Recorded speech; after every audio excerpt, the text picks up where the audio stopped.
Mating ma agus fáilte a bheith chun de chunniú seo gan landchóla ha gá láte an siomar na cóla agus thrá Microsoft Teams.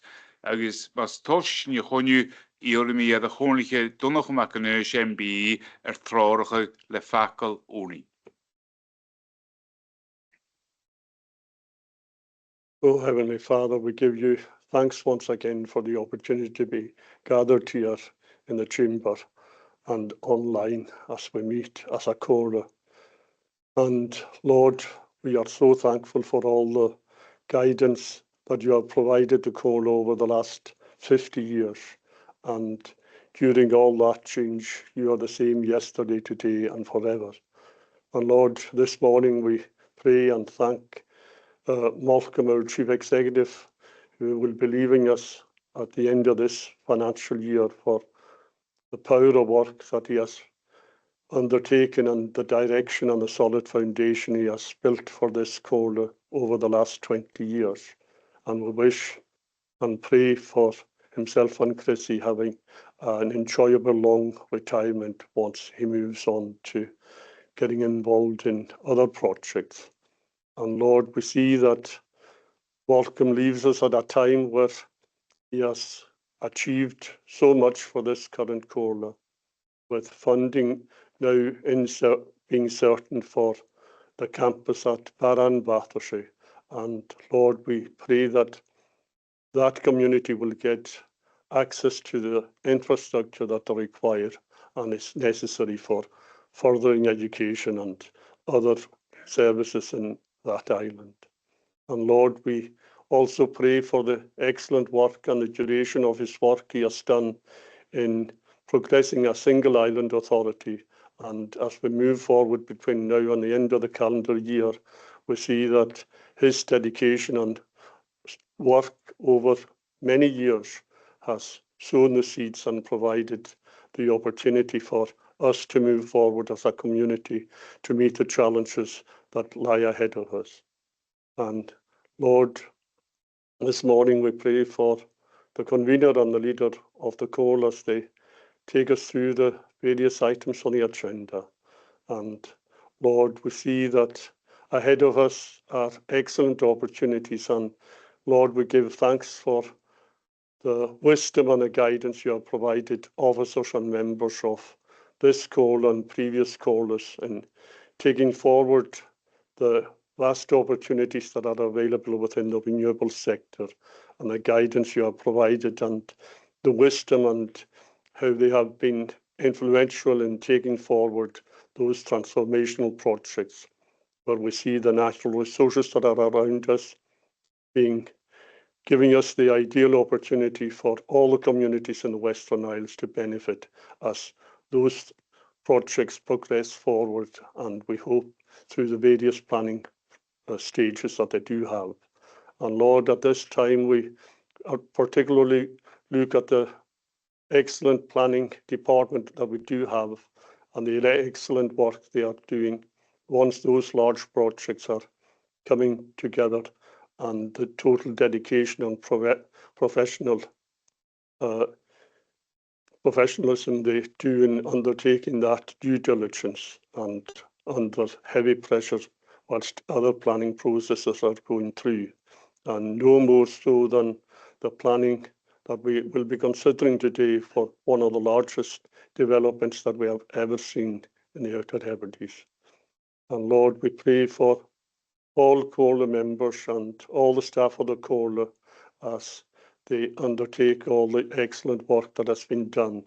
And as we move forward between now and the end of the year, Lord, guide us as we look to appoint a chief executive that will lead us in the final 18 months of this Cora term. And Lord, we pray for the many in the community that are going through difficult, challenging times today, as we see energy prices increasing, food prices increasing, and many families having to make a decision whether they heat their homes or eat food. And Lord, as a Cora, we have been of so much assistance in the past, and we hope that we can continue that good work to those that are in need within our community. And Lord, we pray for John A. as he goes through his successful operation, and we pray that it won't be long till we see him back in this chamber. And also Councillor MacLean and his successful operation as well. And Lord, we see that the hands that you have provided and the power in the healing hands of all the surgeons and those taking place in such operations, we welcome that will continue for those in need. And Lord, at this time we pray for the many in our community that are going through challenging times, waiting for various appointments for various illnesses and tests that they are undertaking. And we value the excellent care and provision that is provided through the Comhairle and the Health Board for those in need. And Lord, we ask all those things in your name and pardon our sins for Christ's sake. Amen.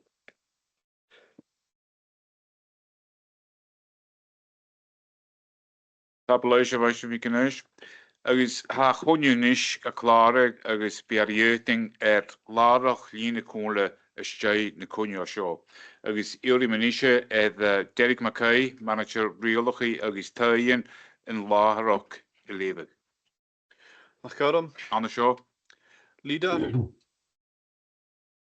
Deputy Leader Duncan McInnes, MBE, Sure. Bara agus Fathersay, Kenneth John MacLean, Michelle.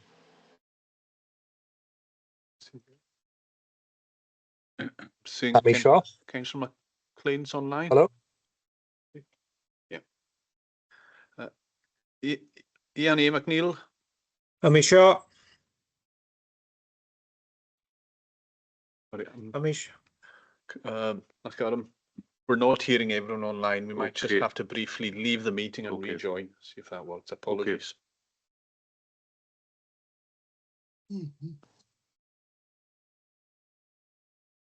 Amisha.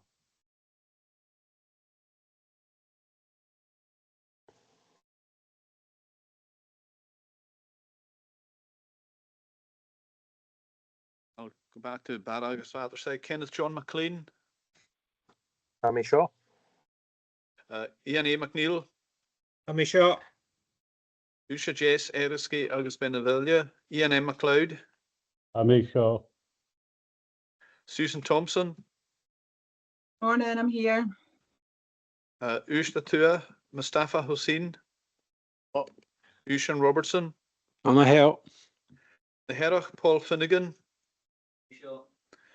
Kenneth M. MacLeod,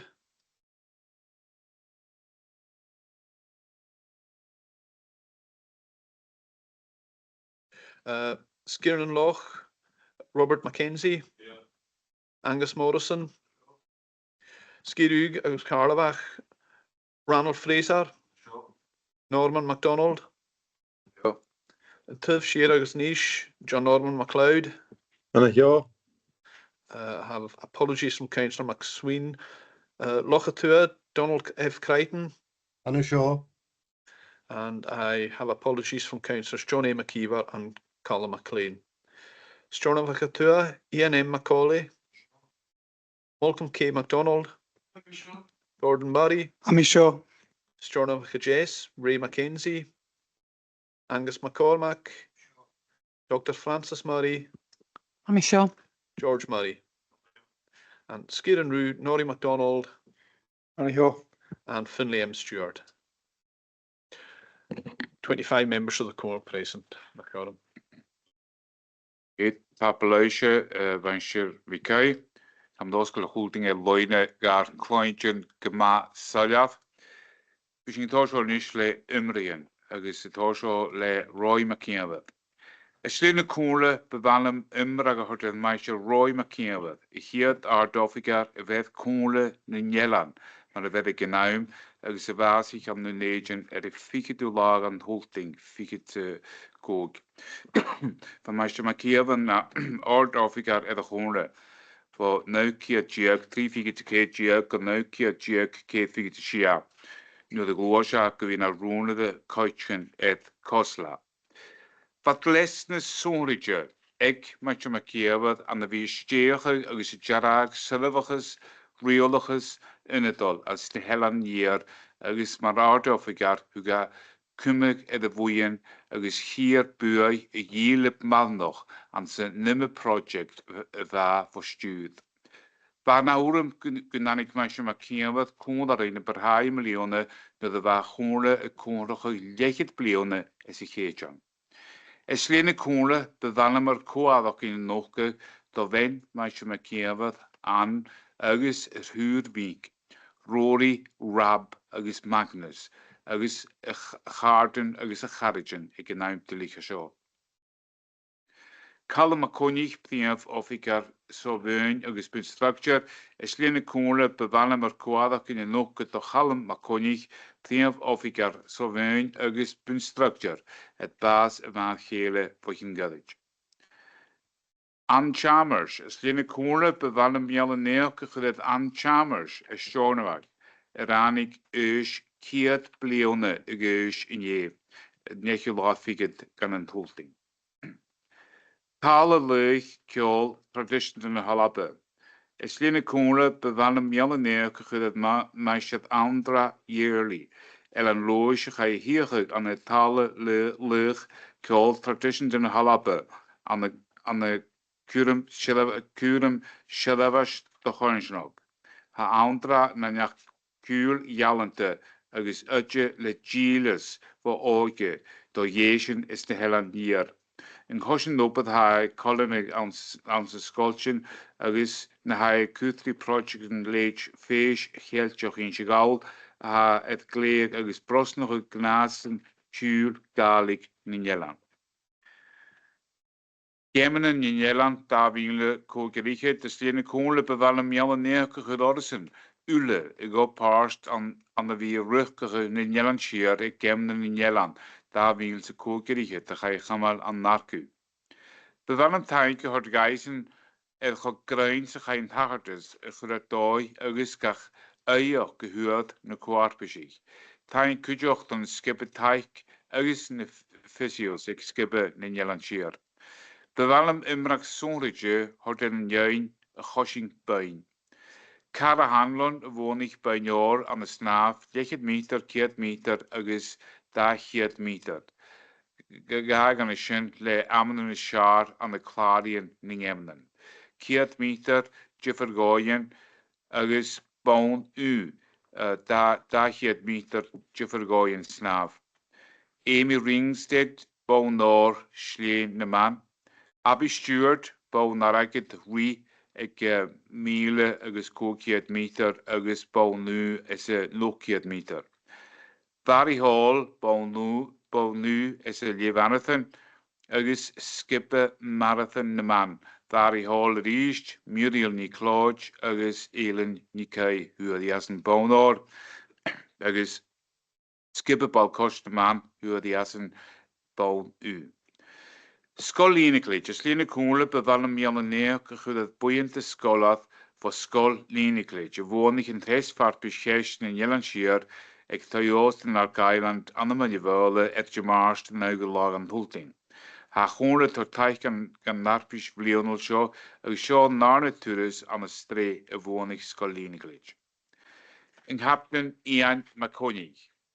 Eslyn y cwrle byddan mi an neo gychwyd yn Captain Ian Maconig is yn ard is y rŵ a chan eisiau ffydoch sy'n Eilean Sgianoch yn iach dŵas a chawloch farsynte y fylwchyd as an obydd an y fi cymal sialafas yn tosgydd yn ymloch. Chai nŵas an amach yn tesol lag an holting da fi'n sy'n gwygyrichyd yn la has y cwrlwch y chawloch farsynte. Han Captain Maconig y fi gwybod y Caledonian fi gyfrwyn fo chi'n dafl yn i gyrigyd na skipad y nem fi loch nifish. Lwrydd fi sialafas yn jet ymwch don helan byge. Fa cwdioch gysur holoch es naren y lai os yn cor y cwg blwn y ffigyd. Yn nad wrmach ros Crichton. Eslyn y cwrle byddan miawl yn neo chyfyd nad wrmach Ros Crichton, Saccard na Parisje an een nederigheid is Dallebrok. Ga je anamach maar saar waard na Corn. Schon chelafas sonrige do gaan na Corn, agus ganach opad an de wie brosnach kultur agus kan an Horn. Ha mai se Ros de wie gauns o Cornish voor je céad bliana agus hí na diachan me dhéirig I gynúri agus chai anamach marin dine gadling a richet bard uur an de college na bard gorsoch Comhairle le Siar bard na corn.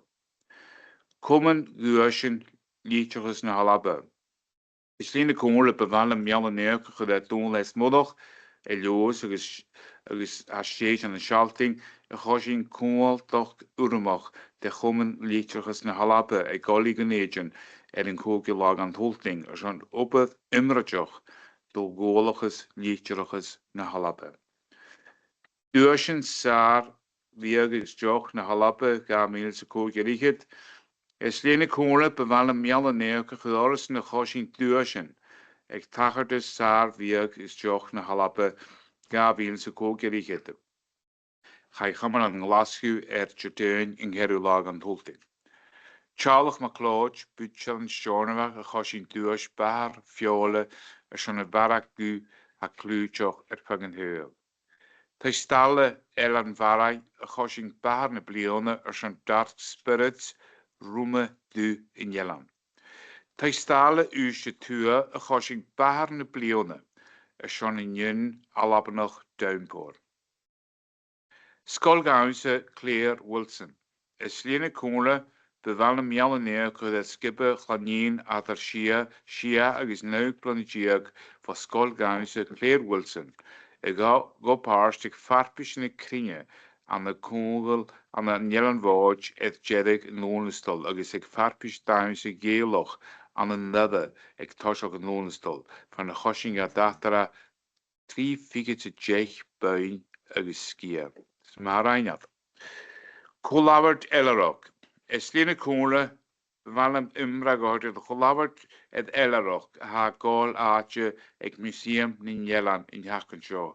Hosia nie agus ha gol aatje Fatalan Yukujoch agus Marach. Agus begorgen 4 wolle hort de skippe Shelvas dooloches agus museum. Na Comhairle goed colabert a seo dóin. Ní sé dó dyn ras gan a chonju agus ha mi riole cúspar a trí mar cúspar eigenoch le gar chauntas conju board iortas an jalavi nechu lá figet an tolting agus cogúne comedy lesoch sesfoch gus korma hort gan a Comhairle biachcoch na cúsin seo ron na na chonju. Ik zie niet kunnen klaar oproch agus hier sorry. Councillor Murray. Maisha Modoch. Convener, I wish to raise a point of order. Okay. I wish to raise a point of order regarding the inclusion of the Chief Executive's report on my notice of motion. I'm concerned that its addition, without any consultation with myself as a proposer and Councillor Ray Mackenzie as a seconder, risks prejudicing the debate and disempowering elected members. So I seek your assurance that this motion will be debated fairly, and I also request clarification on the report's commissioning policy. Thank you. Can you repeat the question, because the Chief Executive wasn't in the chamber when you started your question? So can you ask it again, please? I have concerns that the addition of the Chief Executive's report on my notice of motion, without any consultation with myself as a proposer or Councillor Ray Mackenzie as a seconder, risks prejudicing the debate and disempowering elected members. And I seek your assurance, Convener, that the motion will be debated fairly. And what I want to know is I want to request clarification on the report's commissioning policy. When was it commissioned and who asked for it? Thank you. Chief Executive. This is not the first time on which reports have been submitted in respect of notices of motion, and the purpose of that is to inform all members of current policy, current activity, current work, relevant information on the subject matter of the notice of motion. The report simply notes, in this case, work already being undertaken on these matters so that members can be aware of our current policy position and our current work, the recommendation is entirely and deliberately neutral. It says, as it should, that members note the current work that is ongoing and consider the notice of motion. It makes no comment on that notice of motion other than to inform members about information germane to it. Is je realisch als je vraagt als je was je wel? Is je realisch als je vraagt? Leef aan me aan. Fitching is je wel kan klaar opbrug. Is het kusbaar klaar opbrug. Gar gaan dus kon je een kolen ga je maar een kokel afviegen te gaan ook weer staan in de kokeligheid. Is als je een toch maar nul cash dingen zijn mee no. Maar dat mogelijk kalkaren jaar gaan dus. Klimaathouding terug. Kusbaar de klaar opbrug de klaar u haar georie het bij u klaar aan de kusbaar semi het de klaar opbrug. We gaan veel naar niche bij de huiberakke aan de wie klaar u welke waal is in homer noer loine de klaar u aan de kusbaar semi. Het zijn vaak koren nu. Dingen loine, Derek.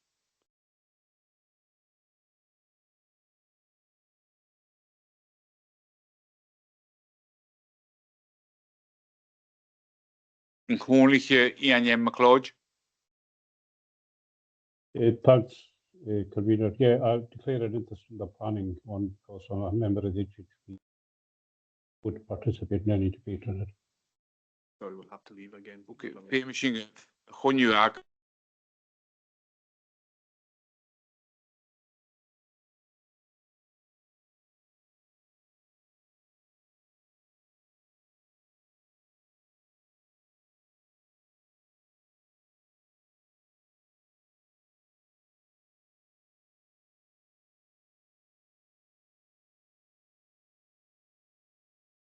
Gewoonlijke Ian McLeod loine waar verlamen naar de zo'n kusbare ga maar je klaar u.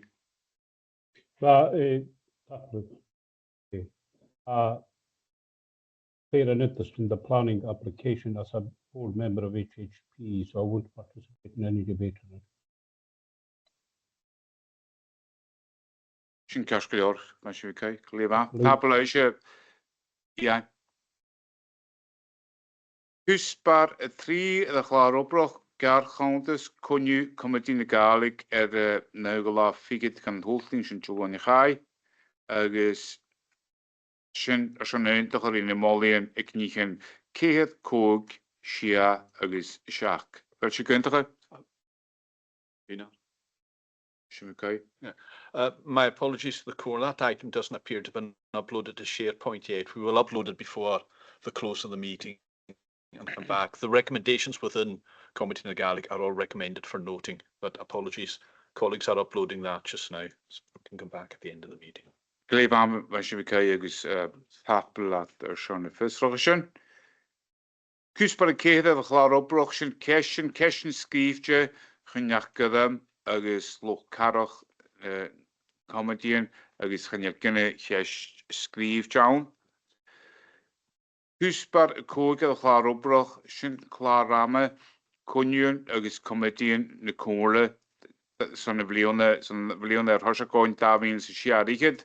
Agus kudjoch ne laichen schon laichen sere poploch is in het al aan het davingle se shiariged. Ha nash scho lischen lar dofigar agus ha nash shide geunte ro laichen sere poploch is in het al as een davin se shiariged. Kon la die program taraksje de gonjen committee agus gole agus ma kesje Balsami, fragli Derek Mackay, ni question a hek Balsami, mayen, a chusbar show. Elche Guntere, Konliche Francis Moro. Thank you very much, Convener. I wondered about the date of the budget meetings, which are there at 24th and 25th of February, which is similar time to last year. Given that the Westminster, the Chancellor has announced the budget's going to be a full month later than it was last year. It was the 30th of October last year, something like the 26th of November this year, I believe. And I know that the Scottish Finance Minister has said that will have an impact at Holyrood, and it may be that the Scottish budget might not be in December as it normally is, it might even be in January. Now, normally that would be the Scottish budget would be in December, there would be consideration of it in January and voting on it in February. And if that is the case, if it's going to be later because of that, is our budget meeting's really going to be, it's going to be a very tight squeeze, is what I'm saying. Tapalaisha van Foster voor die jullie met naar over gaan in de shach. Thank you, Convener. And it's a very pertinent question because the UK budget will not be until the end of November. The Scottish budget, I think, has been confirmed for either 15th or 16th of January. I can't remember the exact date. Now, usually the local government settlement figures start to appear anything from a week after that date, and that timetable is very tight indeed. The other matter to take into account, of course, is that if council tax is not set by the end of February, there are ongoing issues for the Finance Service about issue of notices and collection and all of these matters. This is a matter of some discussion among chief executives and chief finance officers across Scotland. I have discussed with the chief finance officer whether we will require to look at a provisional budget in December and then use January and February to make adjustments to that budget based on the settlement. There's nothing that prevents that process. Indeed, some councils routinely follow it, and we may have to. I think we may have to look at that. In answer to the specific question, my recommendation would be for the reasons of council tax setting, to leave the budget meetings in the calendar at present. But I recognise everything that is said, and we will, of course, be dependent on government practicality. The other unfortunate thing, of course, about release of figures in late January is that it makes any public engagement other than the most rudimentary online engagement almost impossible between the receipt of these figures and the budget setting meetings, and that doesn't matter whether those are in late February or mid-March. So our consultations will have to be undertaken in advance of December, which would be our intention anyway, but it doesn't leave any time for other than online consultation, which I'm not airily dismissing. I mean, that is the primary means of consultation now. But all these things will have to be timetabled. The final complication, of course, is there is a Scottish Parliament election on the 7th of May. The pre-election period will kick in around the middle of March. After that, it is generally the convention that we avoid politically controversial decisions involving matters delegated to the Scottish Parliament, and the local government budget, of course, is such. So there's a lot to be weighed up here. So that's a very long answer to an important question, but I would suggest that for the moment we leave the calendar as it is and adjust it according to circumstances. Thank you, Convener. Tapalaisha, Banshee Barshal, Yurich, Lorisha, Fragadashin, good force, only Gordon Mother. Thank you, Convener. I'm grateful for Councillor Murray raising that point. One of the points I was going to raise, and I'm glad and assured that the Chief Executive has recognised the requirement, well, the need for community consultation in such a short period. It'll be quite challenging. But I wanted to ask, just on the agenda deadline, I would just wanted to ask through yourself, Convener, what percentage of reports are submitted and accepted after the agenda deadline?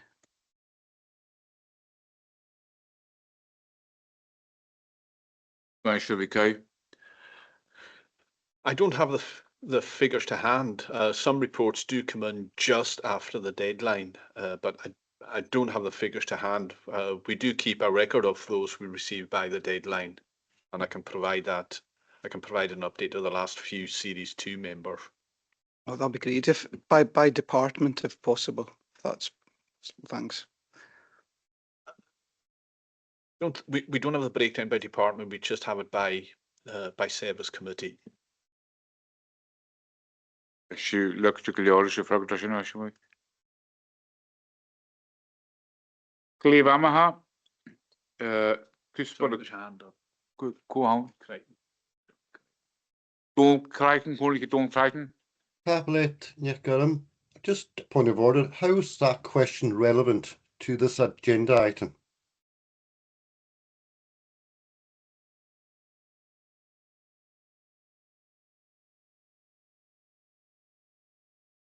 Well, it wasn't, no.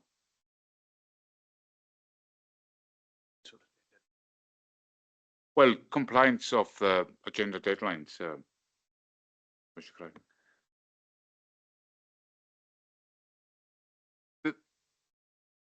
Fel siwliogtio is y gol sy'n ymolyn e garant 3 pwynt hyn yn naes. Gyntaf. Hwys par y sia ydd chlarwbroch siach y beil ydd comedi negalig naes sio leis yn nard offigar.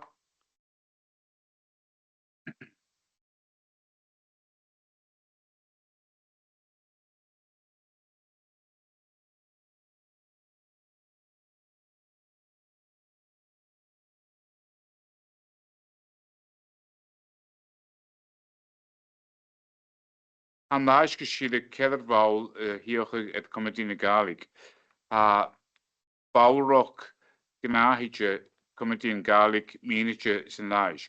Agos mae cestiynedd ag dingen sy'n mi ffraglu Derek McKay cest fys ag bawl sy'n mi so mwyswn sy'n cwnt sy'n cedr bail ele sy'n comedi negalig yn raste a ochr bail ydach ffyd sy'n dusan Fyddi dusan bail i fydd y comediach. Mwyswn sy'n cwnt sy'n cedr agos sy'n cwnt sy'n araman sy'n y comedi. Dingen cydda ddard bawl sy'n mi. Ngholige dwi'n nog yn macanesh. Hamish gyda dord ngholige cynnych maclojas na heri. Ngholige dwi'n nog macanesh cydda ddard. Ngholige cynnych macloj yn herig. Le taik van y ngholige neus morstan. Tablau sy'n bawl lwyd y comedi sy'n cwnt sy'n trwyd ele.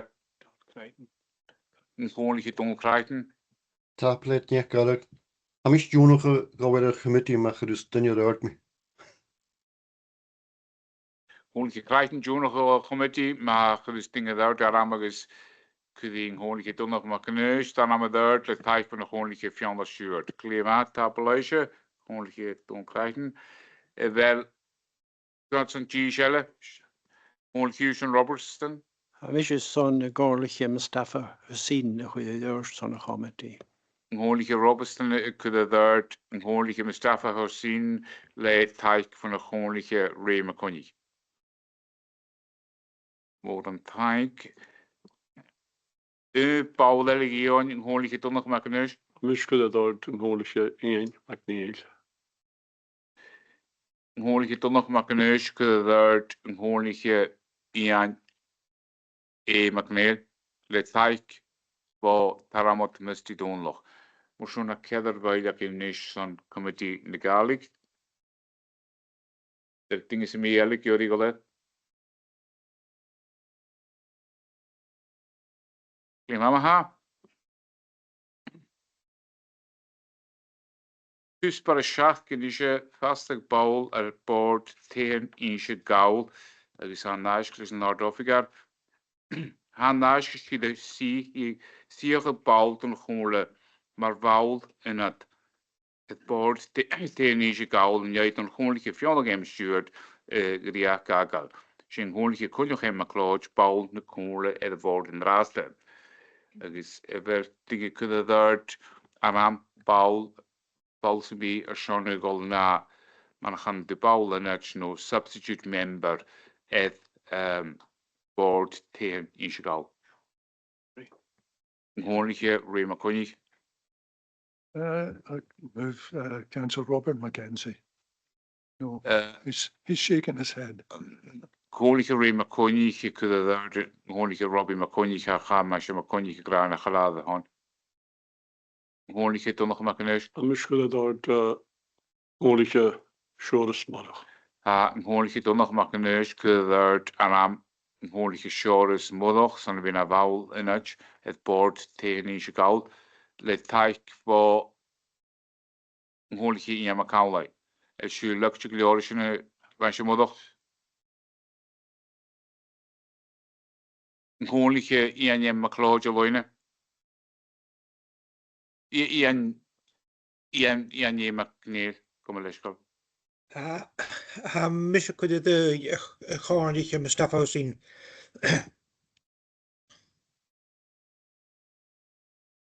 Nghorliche Ian McNeil, could have Nghorliche Mustafa Hussein. Le taik fo Misha Taik. taik van de Nghorliche Ian McCloud. Motion ona jish anaman son vina maul inach ed board teni jigal famishing go vote or up famishing go ballot is fetching in a rash condition. We'll come back to that. Gewoon saying is je giori go naar baul inach. I'll withdraw my nomination. Claim man. I should have saw the torch.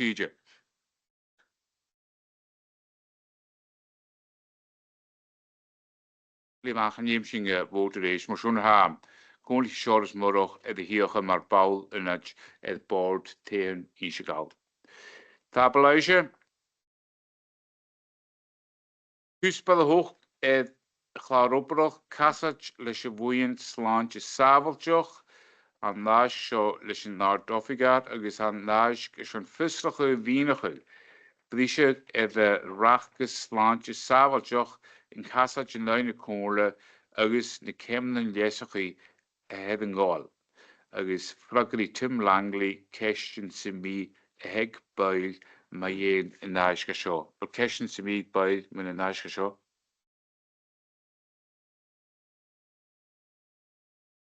Gordon Murrow. Thank you, Convener. I have a couple of questions. On paragraph 5.5, it says planning for these works started towards the end of 2023, and the works were scheduled in March 2024. Why was there a delay in the work starting? Mr. Langley. Thank you, Convener. If I may hand over to Emma McSween, who could probably give some more details about the service in that regard. Thank you. Thank you, Convener. There was no delay to the works. There was a significant design works that had to be done, and they were undertaken, and the approvals through building warrant, etc., progressed at the pace that we could, so there was no delay. Also, contractor availability for such things is an important factor as well. I've got a second question, Convener. How much was paid for external legal fees, including the council's appearance that's referenced in paragraph 7.3 in court? And which budget line was used to cover these costs? Mr. Langley. I'm sorry, I don't have those figures to hand, but I can circulate them. I would also have to check which budget line they came out of, so I can provide that to members. So I don't have that to hand just now. I'm sorry. Cash dingen semiele en de buil is een homer no loine mayene gusparasjo.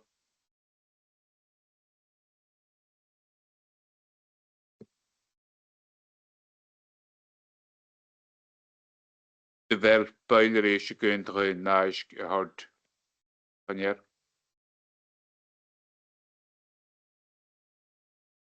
Lima, tapeluisje. Na húsbar y chlar obroch sy'n húsbar nawg. Is mas chicken gan húsbar a sio.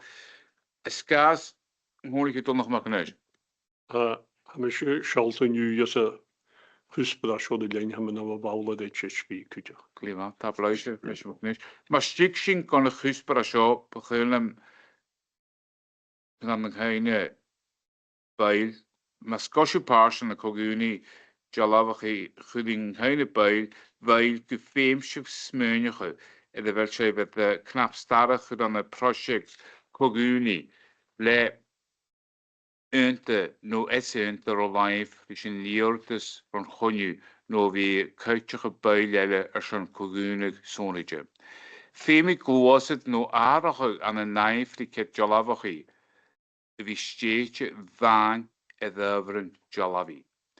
Maar gloosjes baul aardige irmi gynjeg en aardige labert gesalab. Agus een huiveren jalavi edovel steetje. Juist een feute milenting le gnoich ne konju gna bosch. Jelike die aardig in een nui mollien ne noffiga. Jo bail leverek den gnaas Fosh tro paskan board iordes en jalabi a SharePoint. Inshi lofigar jalabi de a offigar na molog agus mashe agus gyfer bawl sydd aardige glosid iornimi cwnle fonyach cwnli lug no nyach cwnli jalabachi. Ik mynish gan y fiole Sean chwsbar a sio.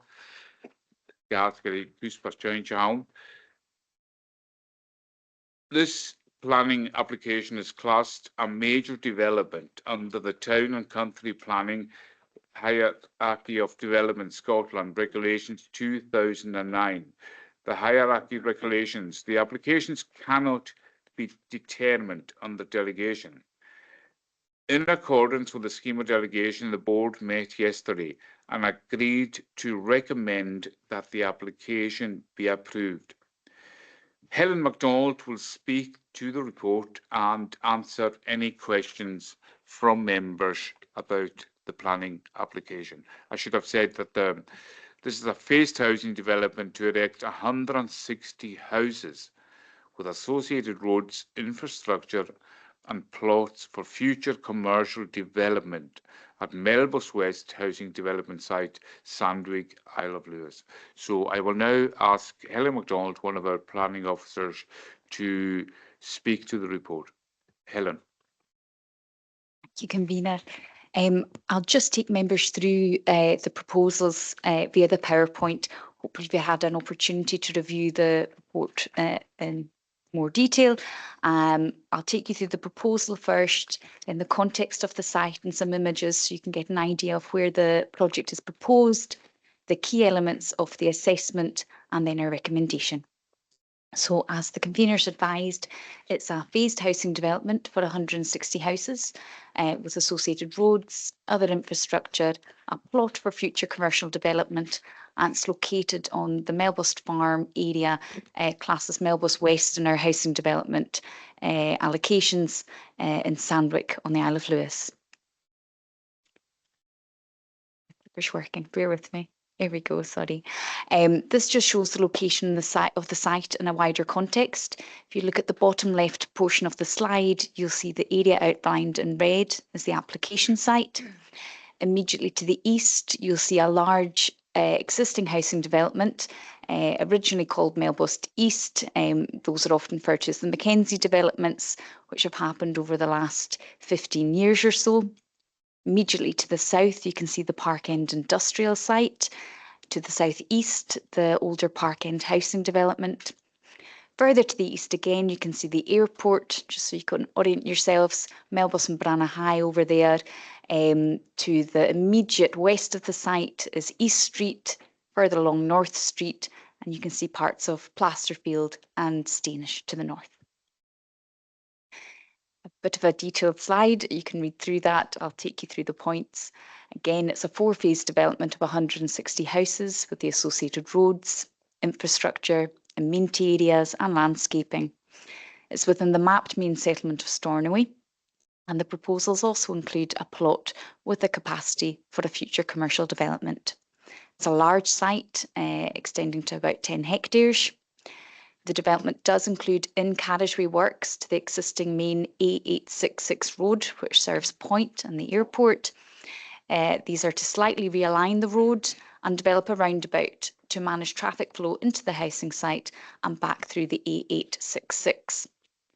The site is currently used for grazing, and it is not classed as prime agricultural land on the Macaulay Land Index. Surrounding areas are other parcels of agricultural land, residential uses, the public road to the south, and the Screen Park End industrial estate beyond. The site is not within any areas designated for habitats, species, or landscape value. As noted previously, the proposal is major in the development hierarchy and was subject to what's termed the PAC process, which is a formal pre-application consultation engagement process for members of the public and other stakeholders. Again, highlighting that it is a major development, which is why it's been presented to you. The PAC process involved 2 public meetings, which were advertised and promoted through the local press and online.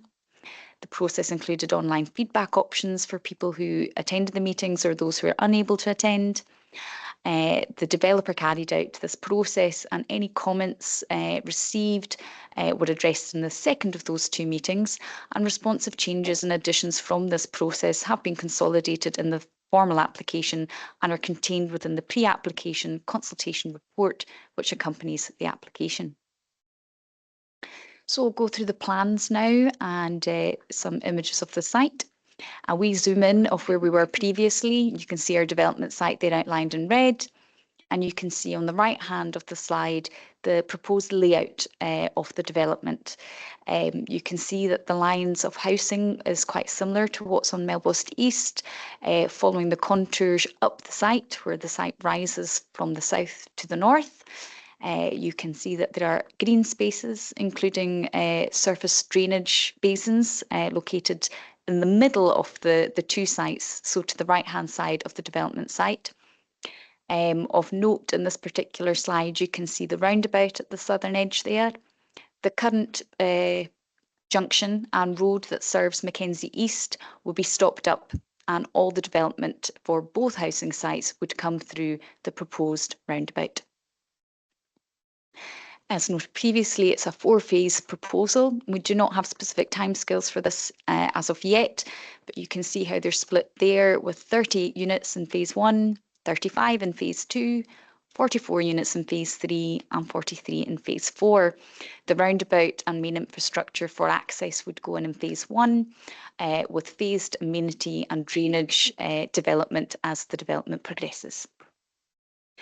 We zoom in to see the housing mix. It's got a wide range, starting at 1-bedroom, 2-person capacity properties up to 4-bedroom, 7-person properties, with a range in heights from single-storey to 1.75-storey houses. And you can see with their colour coding on the snapshot on the right that it's a mix of housing throughout, with 1-bedroom, 4-bedroom, 3-bedroom, all mixed up throughout the proposal site. Just a couple of quick examples of the house types. Quite traditional, steep pitch roof. This is a small 1-bedroom house, right up to the 4-bedroom houses. You'll have seen very similar designs on the more recent Blackwater developments. End of the Newmarket Road heading to Barvis. Also on the later phases of the Mackenzie developments, a lot of these house designs have previously been used. I should have noted that there are, if anyone's having trouble following the slides, there are large-scale plans at the back of the chamber if anyone wants to review those, if they've got any particular queries. Another wee zoom in, the developer provided what they call connectivity plans that highlight some of the non-house elements of the development. You can see that there are footpaths snaking through the site to join up both the proposed housing and the existing housing over at Melbost East, so that people have pedestrian-friendly routes through the site. A quick look over the indicative play area, including an imaginative play area on the right, and you can see the more detailed layout where there's an intention for more formal play on the left-hand side there. You can see the key on the left. It shows that there's obviously car routes, various other active travel routes, and also you can see a bus lay-by on the right-hand side there, which would be central to both Melbourne East and Melbourne West, and would serve all residents. You can see there's a bus shelter, dog waste bins, salt bins, and other necessary amenity features they've included. The same plan, but at the south end, so you can see the vehicular traffic options. You can see the realignment proposed for the A866, which pushes it slightly into the centre of the site there when it's opposite the Park End Industrial Estate.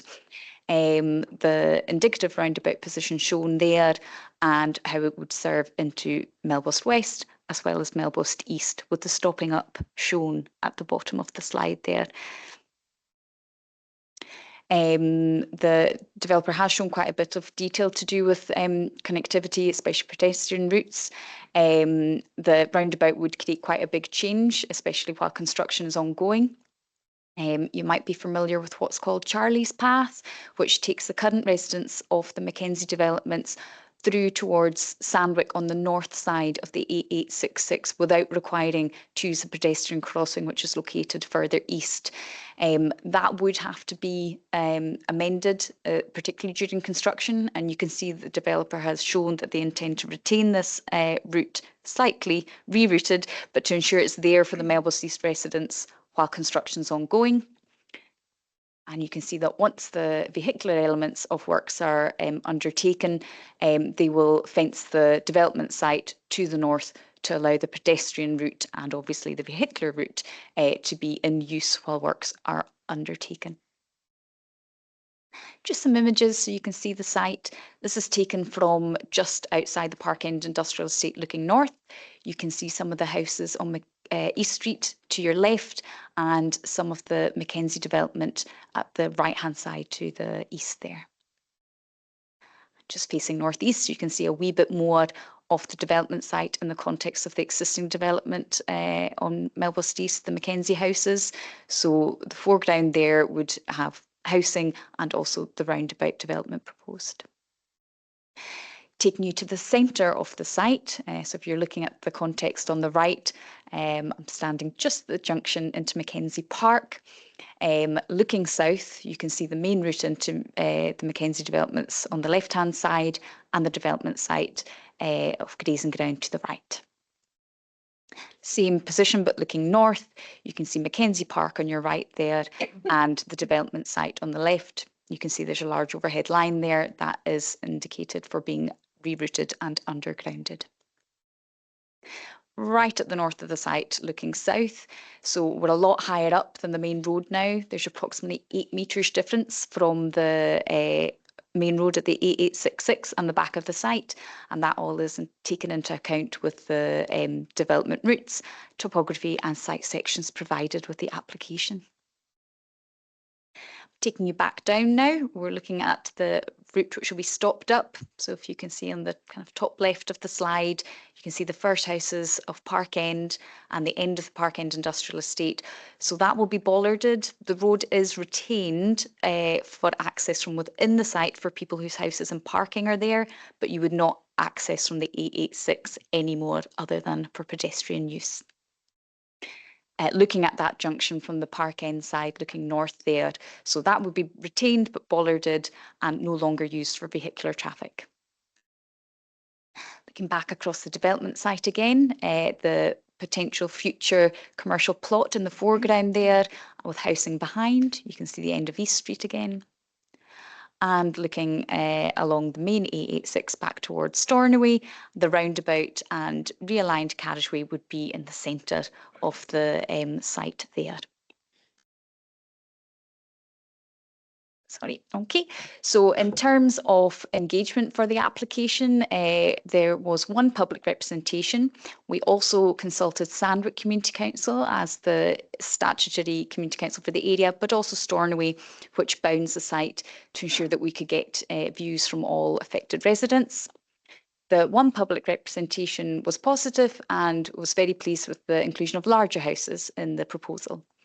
Key concerns raised from community councils were in relation to school capacity, bus shelter provision and play area provision, significant concerns over loss of prime agricultural land, environmental and drainage concerns, where Sandwich Community Council highlighted their awareness of the site being waterlogged previously and concerns about downstream flooding, concerns of impact on sensitive habitat and contribution of the site to biodiversity, inadequate infrastructure and roads concerns, significant concern about the road alteration, including the roundabout being unacceptable, concerns over the impact of the scale of development, potential social issues, ongoing maintenance of the housing and grounds, concerns over transparency about the housing purpose, and a perceived threat to community identity, with the quote that the Sandwich would be engulfed by housing.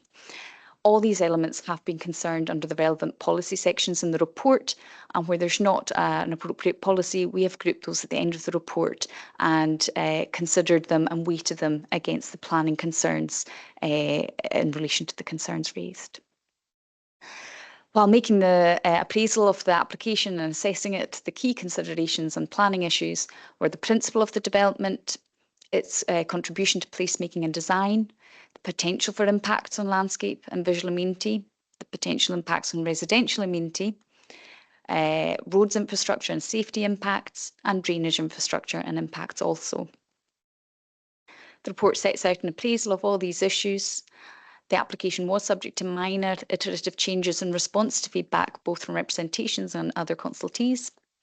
The application has been accompanied by supporting information in the form of a design and access statement, a preliminary ecological appraisal, and the pre-application consultation report mentioned earlier.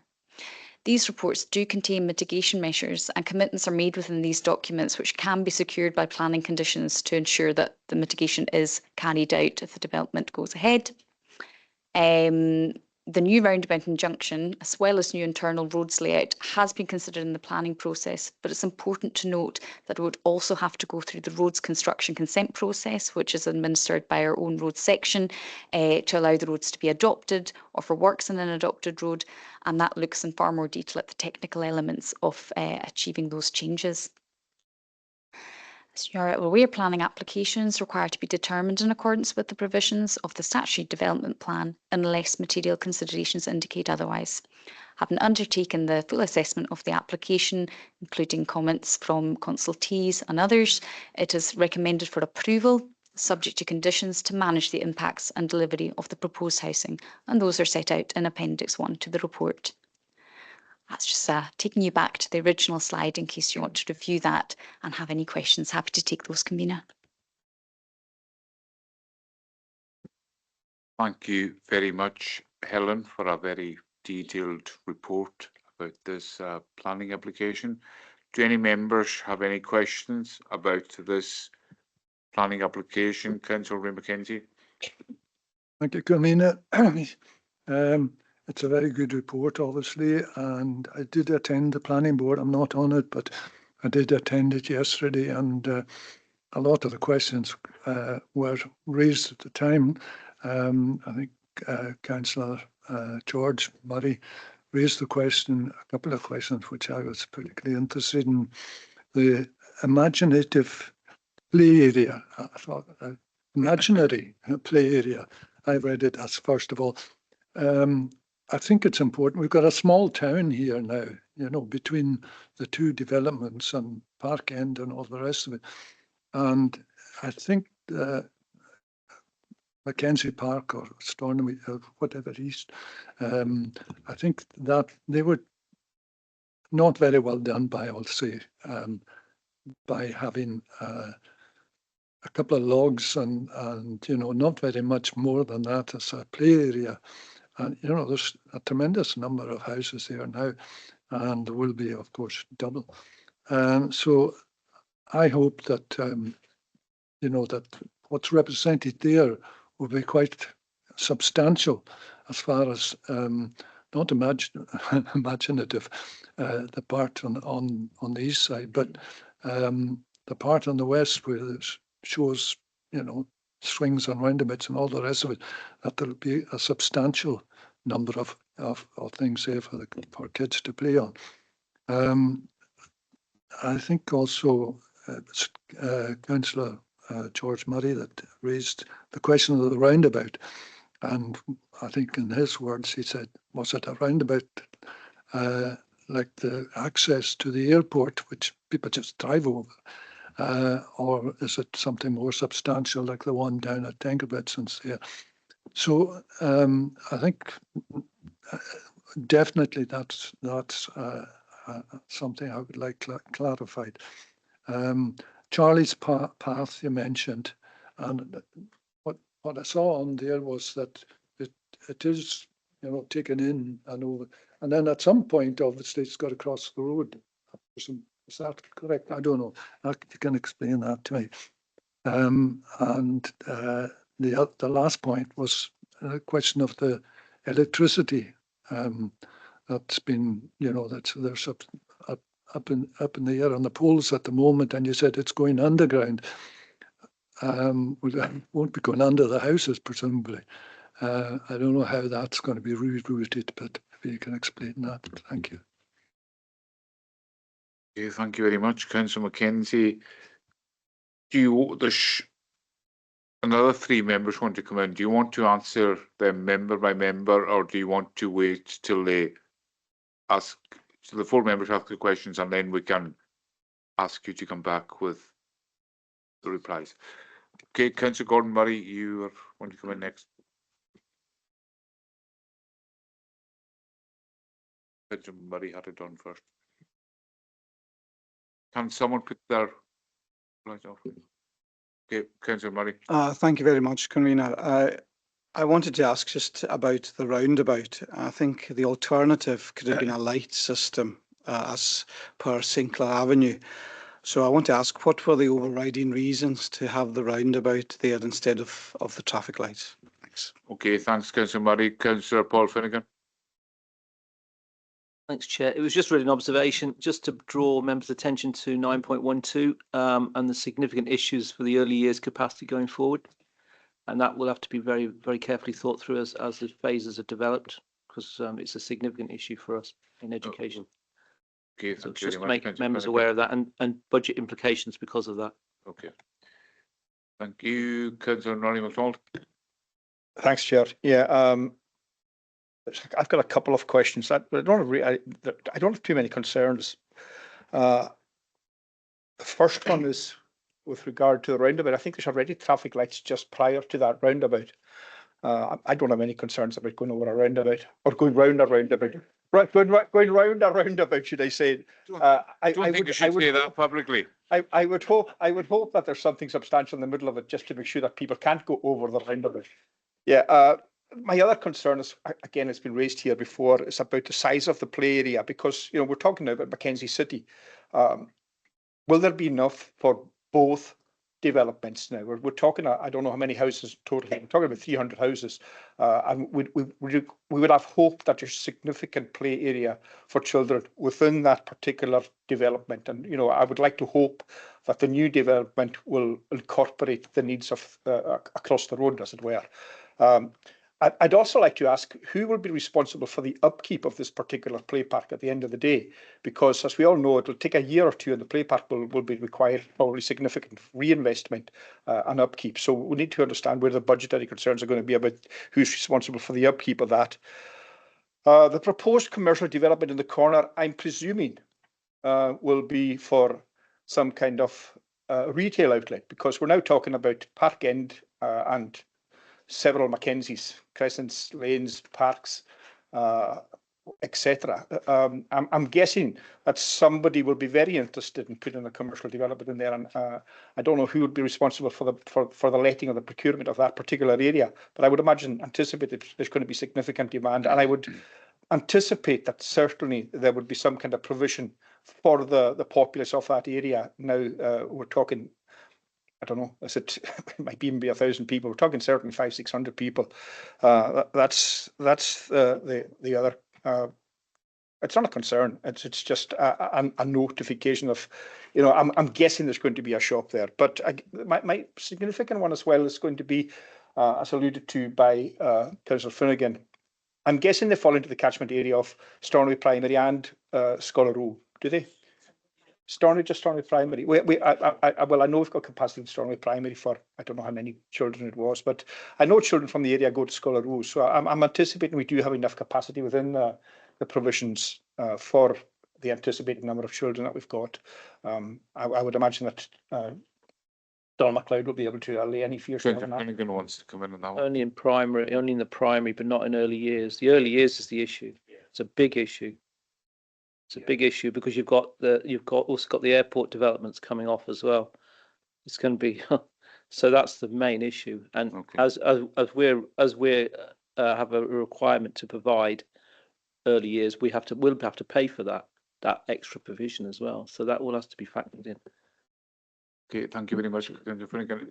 I think across the piece, early years, not just in this particular area, although there's additional focus on this area now, but I think we've got a childcare provision across the piece for the whole Western Isles. Is something it's going to be of significant importance going forward. We're talking about retaining population, and this is going to be a key element of retaining population. Yeah. Okay, thank you very much. Councillor George Murray. Thank you. Thanks very much. Really clear, concise and comprehensive report. I really welcome the insertion of bollards at the exit from Mackenzie Park, which is quite a horrible corner to come out onto the main road from. And in particular, a lot of people in the Mackenzie Park area have mentioned to me the lack of visibility for cars heading towards Point on the main road because foliage is, it's growing and it can only be cut so often because there's other places to be cut. So I hope that to the right of the roundabout as one emerges from the estate, that the landscaping will be of a sufficient length to avoid any other problems which people have told me they're experiencing when they come out of Mackenzie Park, looking up the road towards Sandwich School. Fast bit of road, or it can be. I know it won't be as fast with a roundabout, and I welcome that also. But unless certain drivers wish to go over the roundabout, but yeah, just a wee bit of assurance or reassurance that there'll be landscaping to avoid any lack of visibility on that road. But otherwise, excellent report. Thank you. Okay, thank you very much, Councillor Murray. I think that's it in terms of questions. So I will ask Helen or Marty to respond to the questions. Helen. Thank you, Convener. Thank you. Okay, starting with the play area. So all very good points that were discussed at the applications board yesterday, and hopefully I can reassure you that that's definitely something that's been considered by ourselves and the developer. The previous developments on Mackenzie East were undertaken a little bit piecemeal, and we were looking at each development while trying to consider the overall. Each development had its own small pocket of amenity space. As you can see from the site plan layout here, while there are small green spaces throughout the site, the large play area is considered to be located centrally and would be available for obviously all residents, both on the east and west side of the site.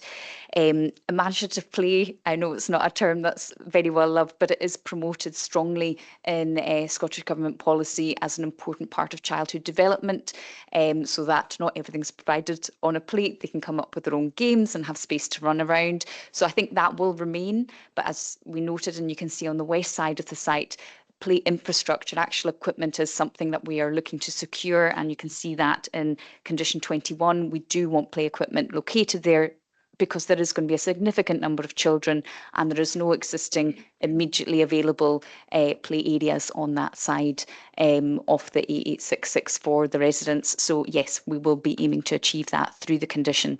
Councillor Murray noted yesterday it would be important to try and engage the community in this, and we will discuss that with the applicant to ensure that they do go and try and secure feedback from the community on what would be important and beneficial for them in that area. In relation to the roundabout, you'll be very glad to know I have no input in its design. So I've spoken to our engineer, Colin McKeever, and he's provided me with the following. He says that the roundabout, for reference, would be akin to something similar to what we have opposite Ingebrigtsens or at the James Street, Shell Street junction, with a low raised central mound with bullnose curbing to encourage vehicles to properly circulate rather than cut across. Curbed splitted islands on the approaches would also be required to ensure pedestrian refuge at what might be natural crossing points. There is also, as you noted, the current pedestrian lighted crossing serving Melbourne East towards Park End. That will also be easily accessible for the residents of Melbourne West. If you're like me and a bit nervous when you're going across the road like that, that's already in situ. Councillor Murray was wondering about the potential for alternatives such as the lights that were put in for the Goat Hill crossing. The pre-application on the suitability of changing that junction and dealing with traffic for the new and existing housing on Melbourne Farm was undertaken directly with our road section. It was quite a long pre-application, so they did look at a number of options, but in terms of ensuring a continued but safe traffic flow, a roundabout was considered the best option for the volume of traffic coming through in that area. Again, I have no specific expertise in roads myself, but that was not just a developer suggestion, it was what was discussed with the roads team as to what would be most appropriate for that location. Charlie's Path. Charlie's Path would be rerouted in the final iteration. It would become in small parts the public footpath around the roundabout, which will have tactile dropped curbing for dropping and crossing when you're within the site. It would then be taken offline and follow the original route to the south of the housing. I don't know if I could have my presentation back to show that. Sorry, Marina. Thank you. Just be a sec.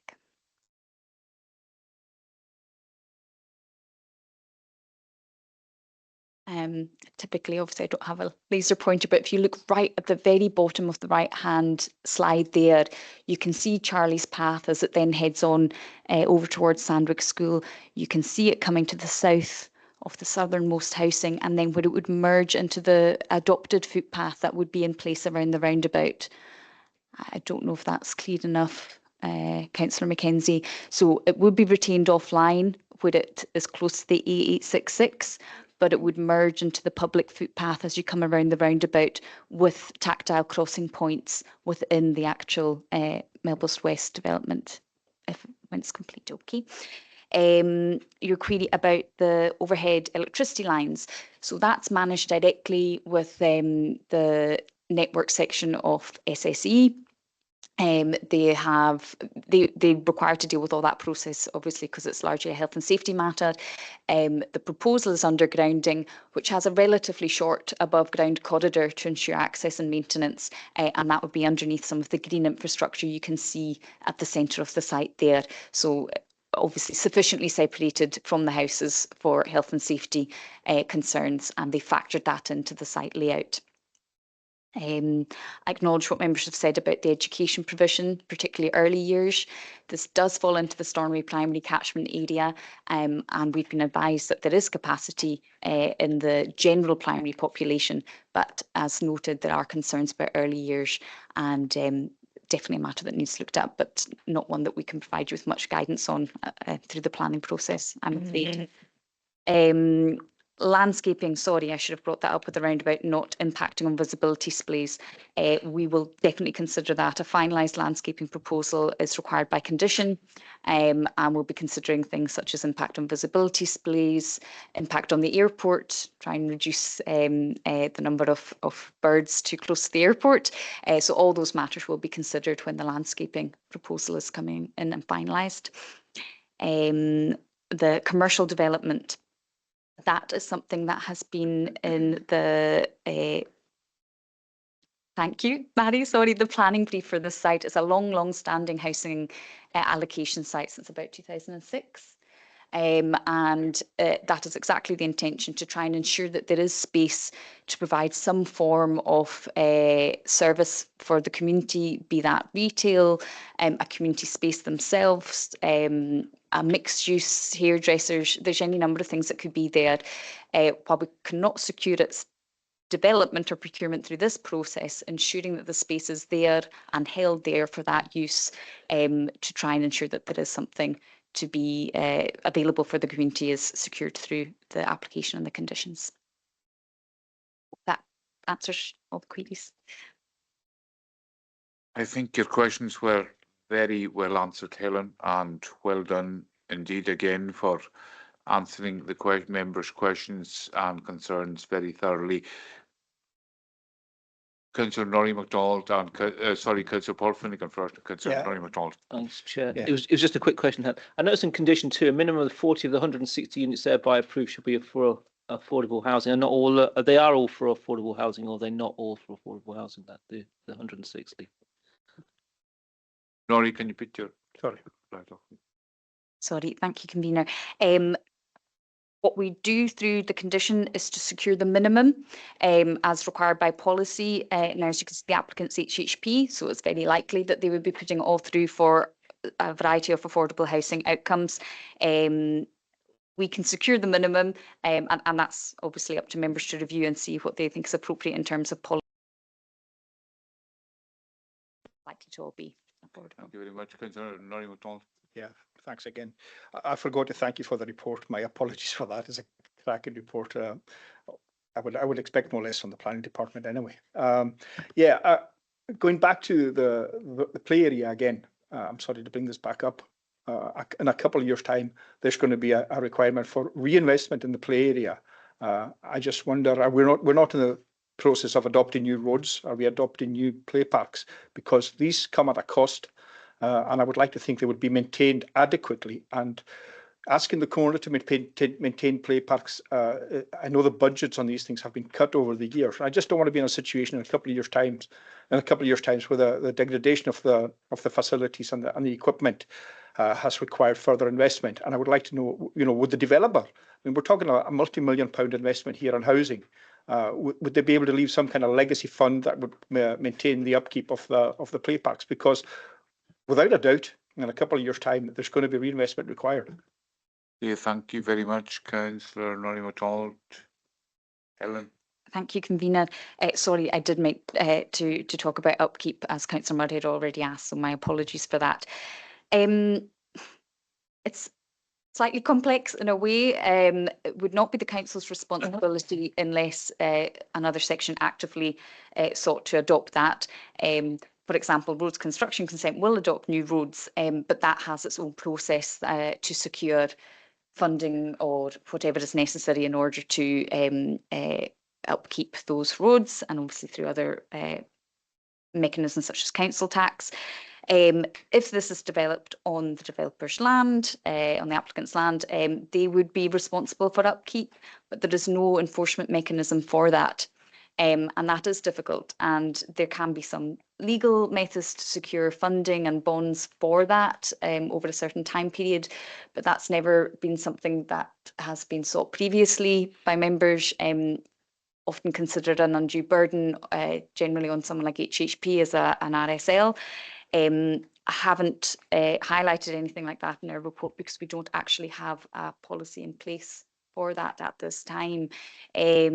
Certainly something to consider in the future if members want to put anything forward like that.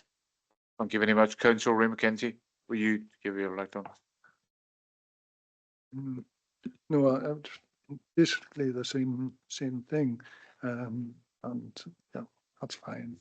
Okay, I think it's a pity that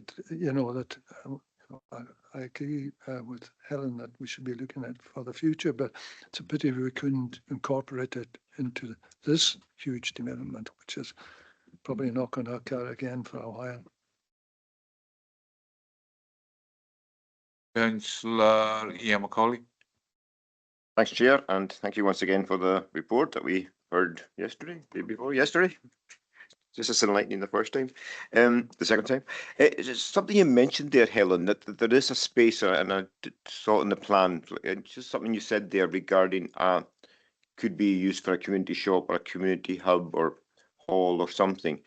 I don't recall seeing it, and I don't think there was one. Say, for instance, this space is used for a shop or for a grocery shop, provisions, whatever. Is there another space would be available if the residents wanted to develop a hall or a hub or something? Because Sandwich School is not always going to be there. It could be used for something else. And that would be quite important, I would imagine, given now it's going to be double the amount of houses there, that there is some kind of, even better if they would pay for it. and why shouldn't they? Like somebody said, it's a multi-million-pound project. Helen, can someone put their light off, please? Helen. Thank you, convener. If you look at the site plan, you'll see it's quite tight, it's quite packed in order to achieve the viability, obviously, for the project and the number of houses the developer's seeking. And that's why through the strategic planning process, that plot had been required and requested to leave space for something. I don't think we'd be able to secure more space, but we've been quite open in how the plot's been worded. So it could be a community use, it could be a commercial use, it could be a mix. I doubt we'd get anything of a large hall size development there. The site is mapped within the main segment of Stornoway, so there are a number of other community facilities that are hopefully close and available for people. Something smaller like a Tykeely could certainly be accommodated on that site, but it will be up to the future users and area and to HHP or the developer to consider how to promote that and take that project forward.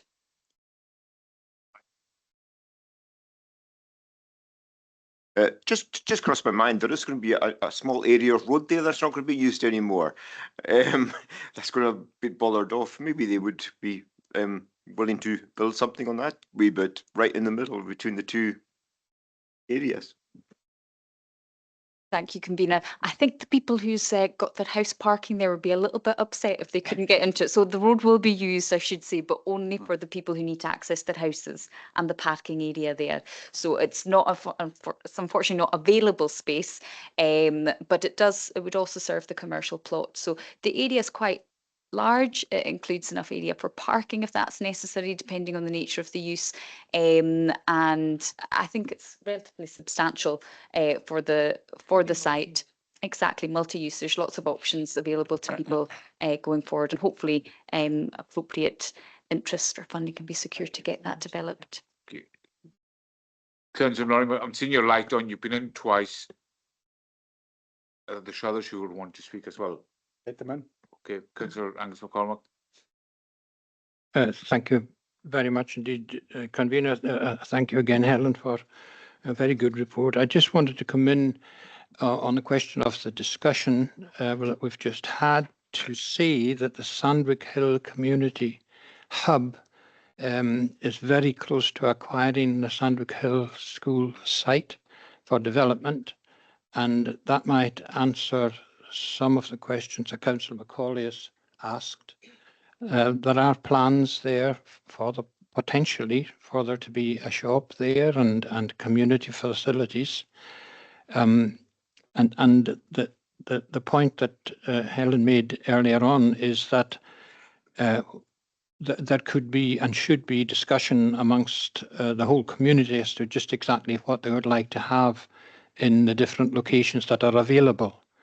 And I do agree with you, there is a need, with so many people going to be living in that area, there is a need for commercial premises of some kind to be available, and the idea that there might be a hairdresser is good. But I also had thought that perhaps within the community development you could, for example, have a medical room where doctors and nurses came down to look after the community, particularly elderly people.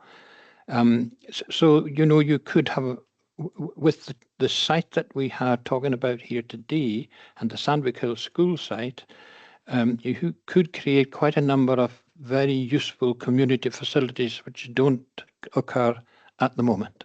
Thank you. Very good points, Councillor McCormack.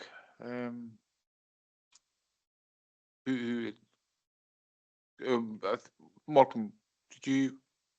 Okay, sorry, Malcolm. The question I was going to ask was just asked by Councillor McCormack. All right. Thanks. Yeah. Okay. He read your mind. All the time. Yes. Councillor George Murray. Final question. Yeah. Timescales really are just, I was asked this at a community association meeting last night for the first phase. When are they planning starting, and length of time? Thank you. Thank you. We don't, as I noted in the PowerPoint, we don't actually have much detail on that at this moment. The planning consent gives 5 years in which to start work. So hopefully that's obviously an encouragement instead of coming back and reapplying. But we have set out conditions where the developer needs to approach us 2 months prior to starting, so we can secure requirements such as construction traffic management plans, environmental management plans for the site. And the developer was very keen to get a determination soon. So hopefully that means that they're undertaking the processes to look into starting works. Okay, thank you very much, Helen. Councillor Francis Murray. Thank you very much, Convener. Just a thought, and it's not really for Helen and the department to answer this, but a number of us met a couple of times to discuss the provision for young people on the island of special educational needs that you know, at a level that we don't have at the moment, residential accommodation. And it occurs to me that perhaps one of the larger units here would be ideal in that for that purpose. And it's a wee while since we've met as a group, but it did occur to me that it might be a case of using one of these units might be more sensible than building something separately. Okay, thank you very much for that, Councillor Murray. Just, you know, it's a very relevant point. Councillor Norrie MacDonald. Yeah, sorry for coming back. And again, I'll go back to the point I've raised a couple of times here. And at the risk of sounding like former Councillor Charlie Nicholson, we're 8 years down the line here, and we don't have a policy on the provision of adequate play facilities for children in housing developments. I don't know how we go about getting a policy. I don't know how it's taken this long. It's up to ourselves to introduce a policy whereby any future housing developments have to have this built into the planning consent. And I don't know why we're not there yet, but I would like to see this progressed at whatever committee it needs to be progressed at. This needs to be a condition in planning applications going forward. And I'm surprised we don't have that, because it's been discussed at every single housing development that's been at planning for the last umpteen years. So it's up to us to make sure that this is part of policy. So could I see this progressed as quickly as possible for any future developments? We've had umpteen in the last 8 years through this Comhairle, and it's come up every single time, and we should have a policy on this. Who's the best person to answer that question, Chief Executive? Or Mally? Thank you, Convener. As part of the new development planning process, we are tasked with undertaking a police efficiency strategy and a police efficiency audit. Now, the audit consultation process is just closed at the end of the 30th of September. We are looking at a police efficiency strategy, but that will be from a planning perspective, and we need to engage further with our education colleagues on that too. So we will report back further on that. But that may need, that strategy approach may form a basis to then build up on the work that Councillor MacDonald's seeking, which is more prescribed. Yeah. Okay, thank you very much, Mally, for that. Does any other member in the chamber or online have any other questions about this item? Anyone online, Daddy? Okay. Okay then. Do members agree the recommendation of 3.1 of this report? Okay, thank you very much. And again, Helen and Maddie, thank you very much for the presentation and for the way you responded to all the questions. A lot of questions, obviously, about such a big development, probably one of the biggest developments we've seen in the Western Isles in the history of the Comhairle. So again, well done indeed for your presentation and for answering all the questions. And I'm sure you'll be coming back to membership if there are any follow-on questions. Very relevant indeed. So thanks again. Item 10 now on the agenda is Sig Mirash Gaelig, Maskaid Migaligakam. Aishk Cogunian Comedian, agus a short Shanuntacha, Dina Molian and Naishkin Cogunian.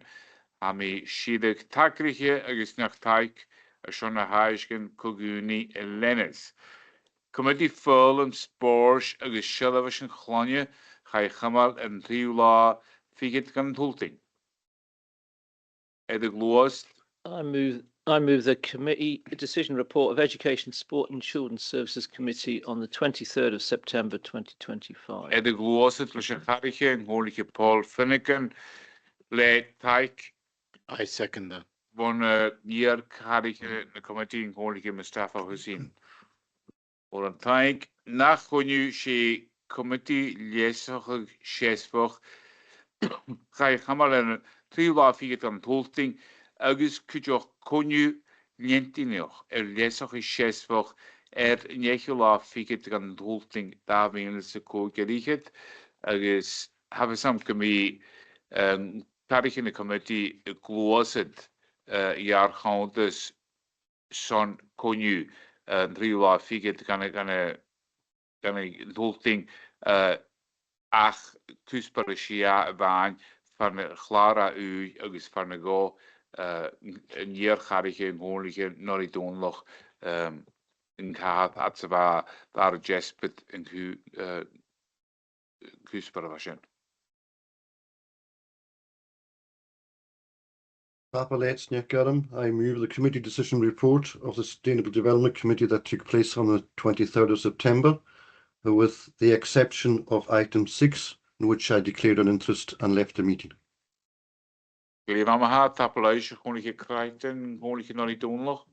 Thanks, Chair. I second this and I move the approval of item 6 of the decision report of the 23rd of September 2025 and of the reconvened meeting of the 30th of September. Glevan tapalaisje wel dingen kunnen tijkrischen zo'n Pidgin could tijkri kusparishia geheerd konju agus konju ga je gamal in je. Mogelijkheid toen nog maar kennis. Voor een tijkeridu, she na committee kontel agus puntstructure na konle ga je gamal een keru la figet aan een hulting agus hasho at de glozet. I mean, a closet Cogunian committee call agus puntstructure son a gerla figet den dulten dan wil agus co-carichet. De glozet leis a charige en holige Usen Robertson. Le taik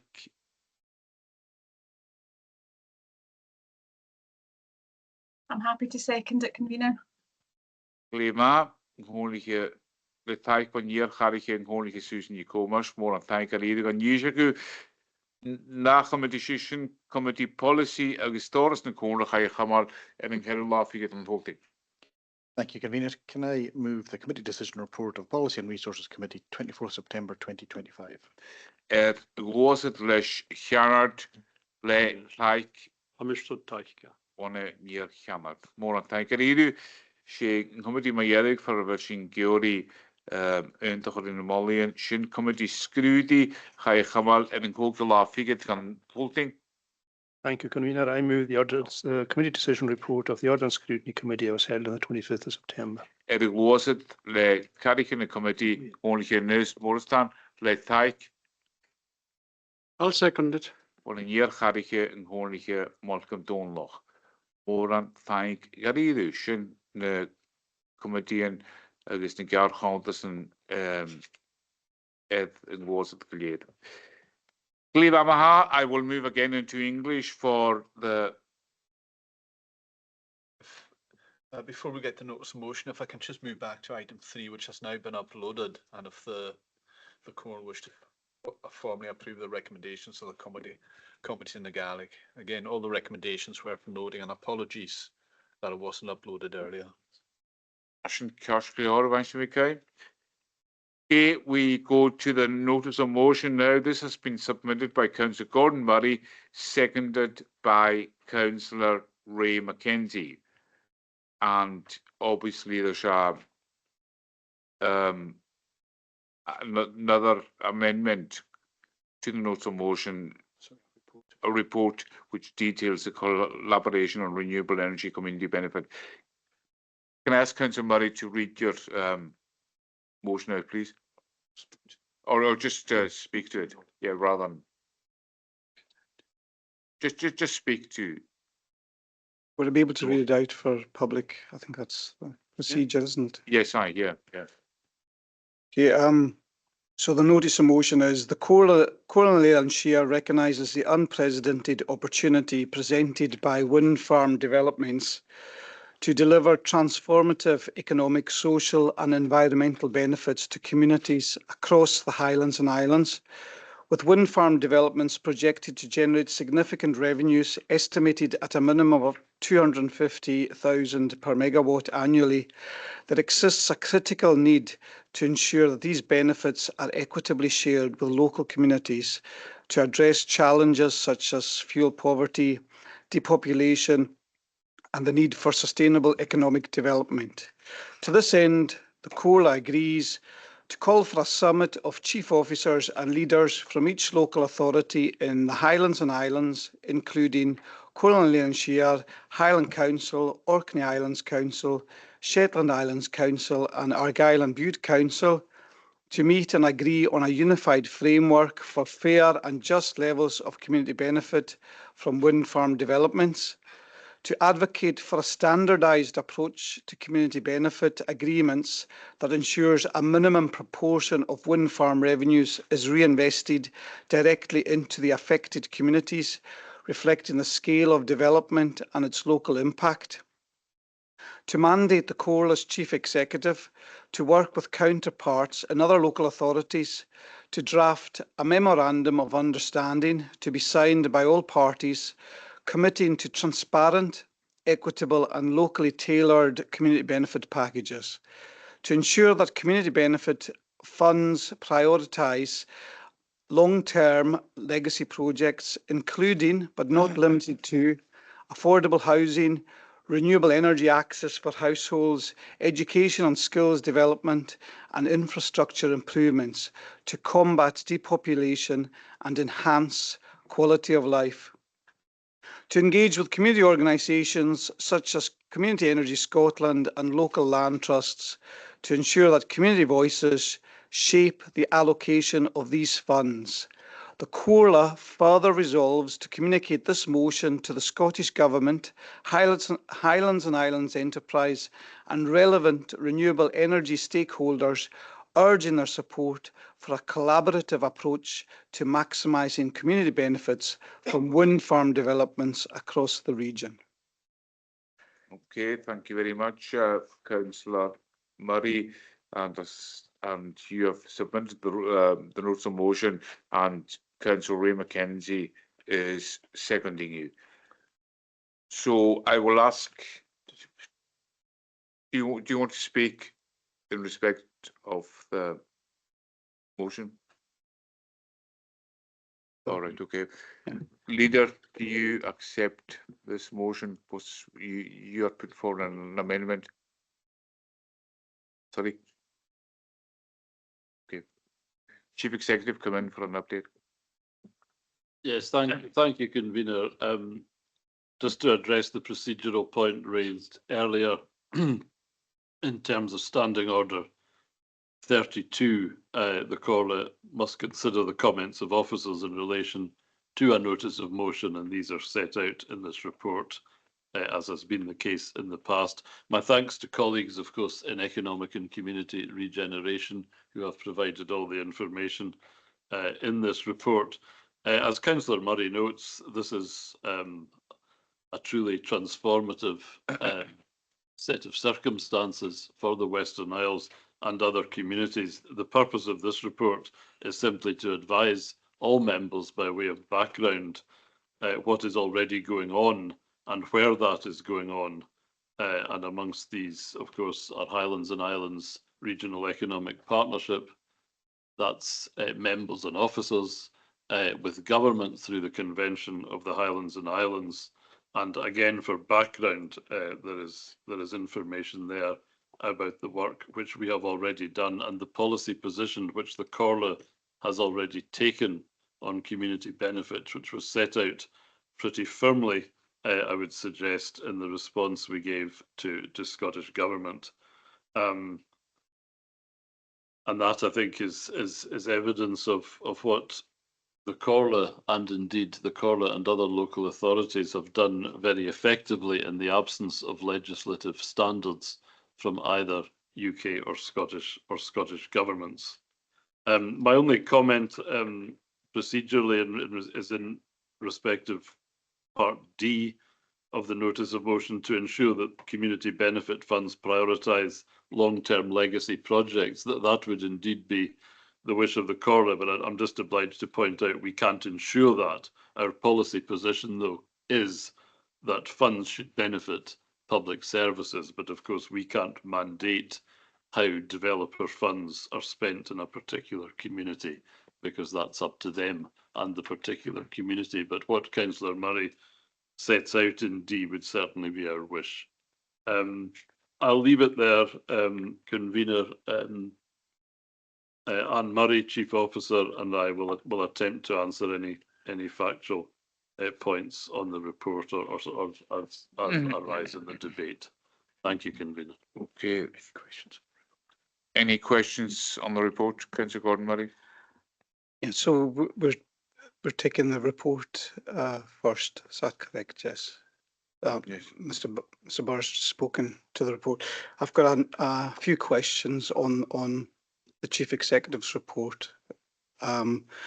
First of all, I wanted to ask, in terms of the report, what's the role of the Western Isles Development Trust in all this, as it hasn't been mentioned in the report?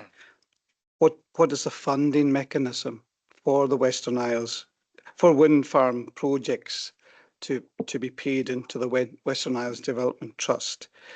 The other question I had was, it states that there's little evidence that the Highland Council has achieved this. Is there any correspondence or evidence to back this up? And my last question would be, it states, I believe, that Argyll and Bute are pursuing their own vision. How is this vision different to ours if they're in the Highlands and Islands Strategic Partnership? Thanks. Okay, thank you very much, Councillor Murray. I will ask Anne Murray, Chief Officer, to come in and answer these questions. Anne? Yeah, okay, thank you. So I can, in terms of the question on Western Isles Development Trust, Western Isles Development Trust is still active and in existence. So it's there as a distributing body for community funds as and when appropriate. Obviously, there are going to be ones such as the West Side Estates Group who may or may not utilise WIDT as that mechanism. So WIDT does get funds from a number of sources at the moment and continues to get these funds from Pentland Wind Farm and some other sources, and continues to distribute them. So it is still there. It's got a sound structure and governance model that can be used for distributing community benefit funding.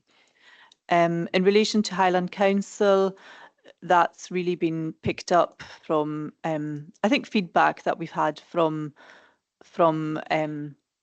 colleagues across the Highlands and Islands regarding the progress that's being made. There has been a recent report to Highland Council members regarding progress with achieving their community benefit charter, I think it was called. I'm happy to look that out and to share it. That details the level of progress that has been made. At the last time I looked, there was very little that had been signed and sealed in terms of securing developer commitment. On the third point, sorry, can you remind? Oh, Argyll and Bute's aspirations. I'm not particularly familiar with these, but as noted in the report, we do have high rep, and we are seeking to collaborate and bring things together as much as possible through high rep. But it is appreciated that individual local authorities still have their own priorities. So we are aspiring towards a regional approach, but at the same time, each council does have its own strategic priorities in terms of where it would want any community benefit funding to be directed to. Thank you. Thank you very much. And for that, Councillor Murray, you want to come back in again? Thank you, Commissioner, and thank you very much for the answers given. I wanted in particular to mention, to ask for the funding mechanism, whether it's based on the percentage of the total project costs for the Western Isles Development Trust. Well, can I come in there, but as a member of the Western Isles Development Trust, it is a percentage that gets paid to the Western Isles Development Trust from developers. Well, it varies from developer to developer. Have to look it up.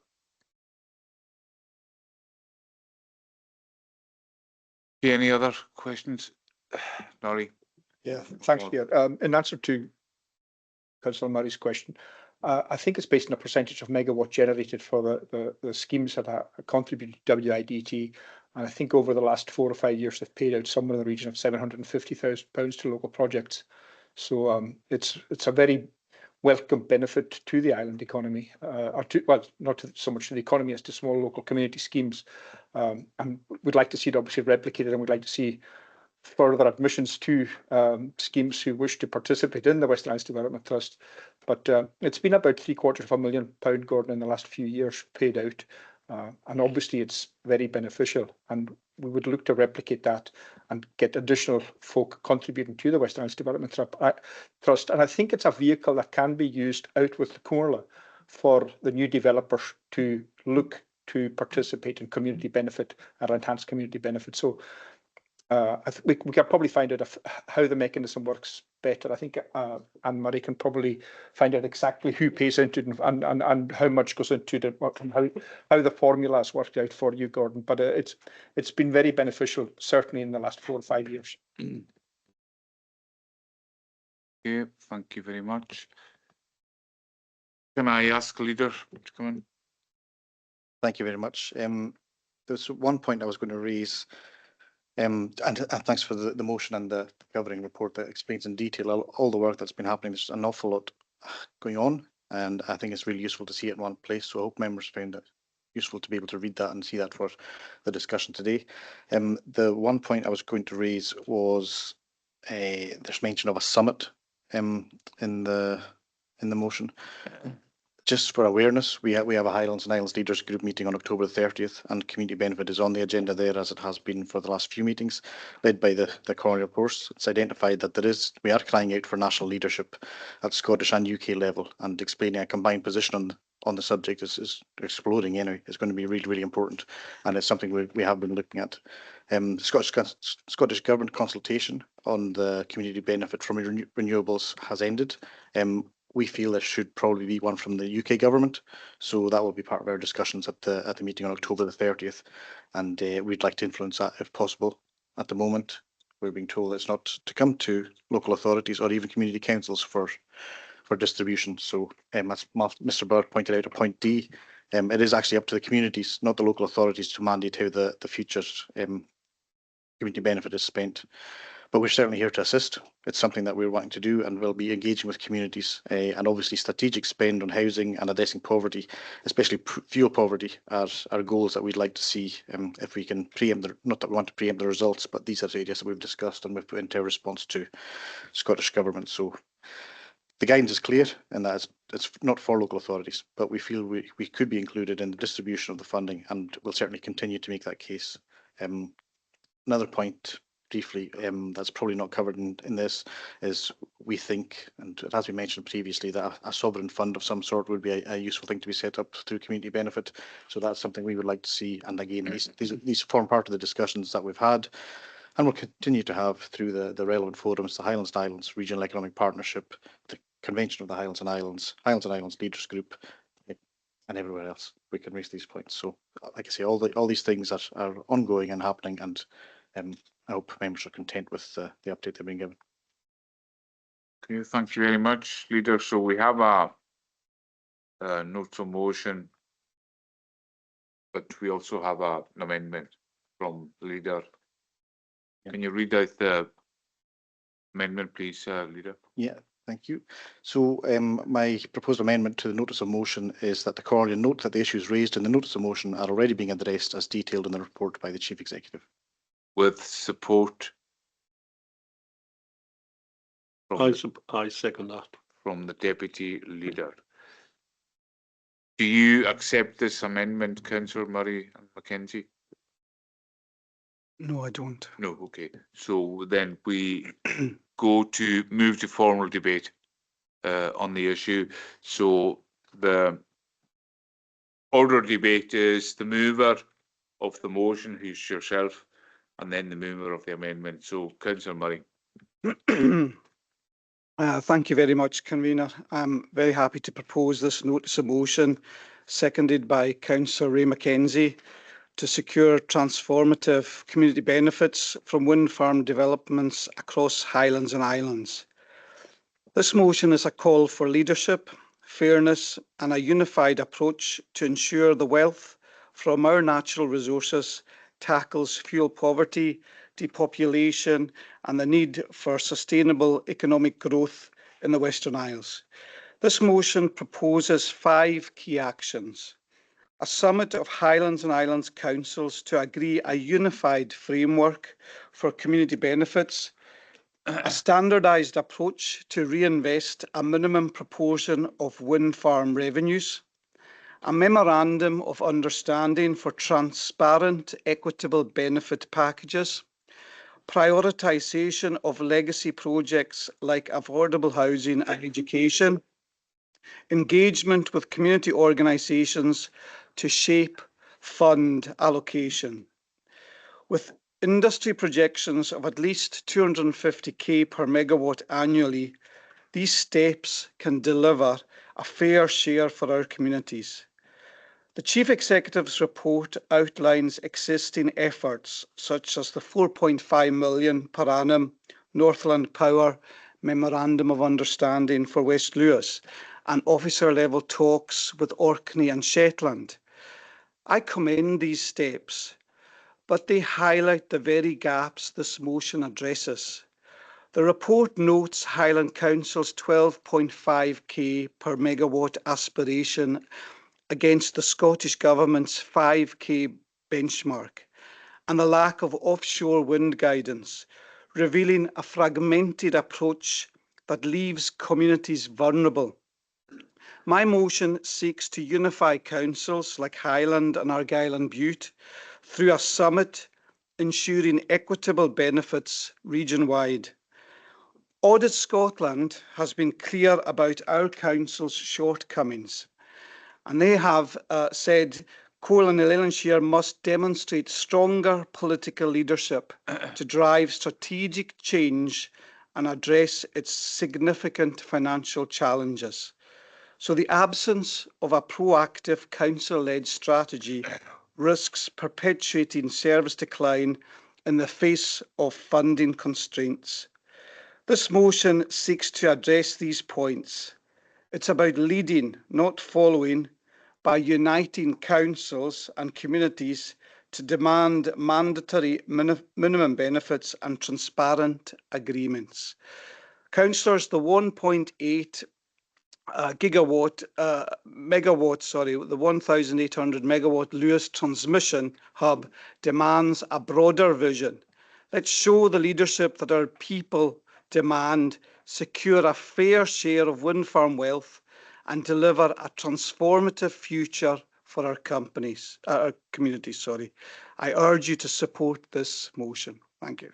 Okay, thank you very much, Councillor Murray. Can I ask the leader now to come in as the mover of the amendment? Thank you very much, Convener. I wasn't going to say too much, just make a few extra points that maybe weren't covered earlier on. The work of the joint venture that we've been taking forward and was agreed by Comhairle today and last week and earlier this week at Sustainable Development. really the formation of Eilean Siar Energy that's come from that.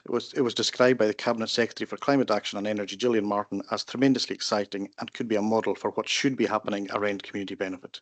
If that's not leading and showing what should be happening, I don't know what is, and that's come from Scottish Government directly. So I think what we're doing is being seen at national and regional levels. Call for leadership, again, that's what we've been doing. Calling for a summit when we're already having these meetings and having these discussions is just posturing. A summit's not going to achieve anything more than the meetings we're having.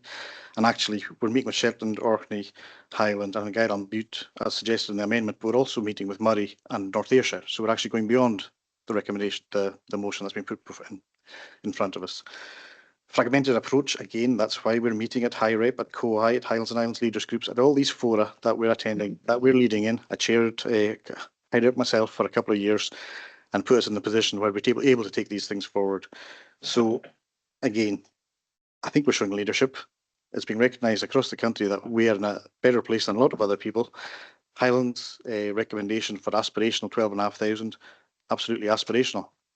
We can't enforce it. What we're trying to do is make sure that we can enforce it. We're speaking to Scottish Government, hence our response to their consultation. We look to speak to UK Government, who could potentially put things in place for the offshore developments that are happening. One final point, there was mention of an absence of a council-led strategy. We have a council-led strategy. We've agreed it ourselves. It's gone through this chamber, so I'm not really sure about that point. I will leave it there, Convener. Okay, thank you very much, Leader. Can I now ask the seconder of the motion to speak? Thanks, Convener. I better take this a bit closer. Yeah, first of all, before I say anything on the motion, I would like to thank Norrie for his information today. That was very interesting and you know, a lot of good points there. Well, it's with great conviction, Convener, that I second Gordon Murray's notice of motion. It calls for a united, ambitious approach to secure transformative community benefits from wind farms developments. The motion's not just about policy, it's about the very survival of the communities in the Western Isles, where fuel poverty and depopulation threaten our future. I urge you to support the motion to deliver the fairness and hope that people deserve. Fuel poverty is a crisis gripping our islands. Over 40% of households in the Western Isles struggle to afford heating, one of the highest rates in Scotland, driven by our harsh climate and high energy costs, ironically. Families are choosing between heating and eating while our elderly face winters in cold homes. This motion calls for community benefits, targeting at least $250,000 per megawatt annually. That can fund renewable energy access for households, insulation programs and affordable electricity schemes. They're not luxuries. They are lifelines to keep our communities warm and thriving. Our depopulation's an equally dire threat. Our young people are leaving, with the Outer Hebrides population projected to decline by 6% by 2013, among the steepest drops in Scotland. Without investment in affordable housing, education, infrastructure, we risk hollowing out our islands. This motion's focus on legacy projects, housing, skills development and transport can stem this tide.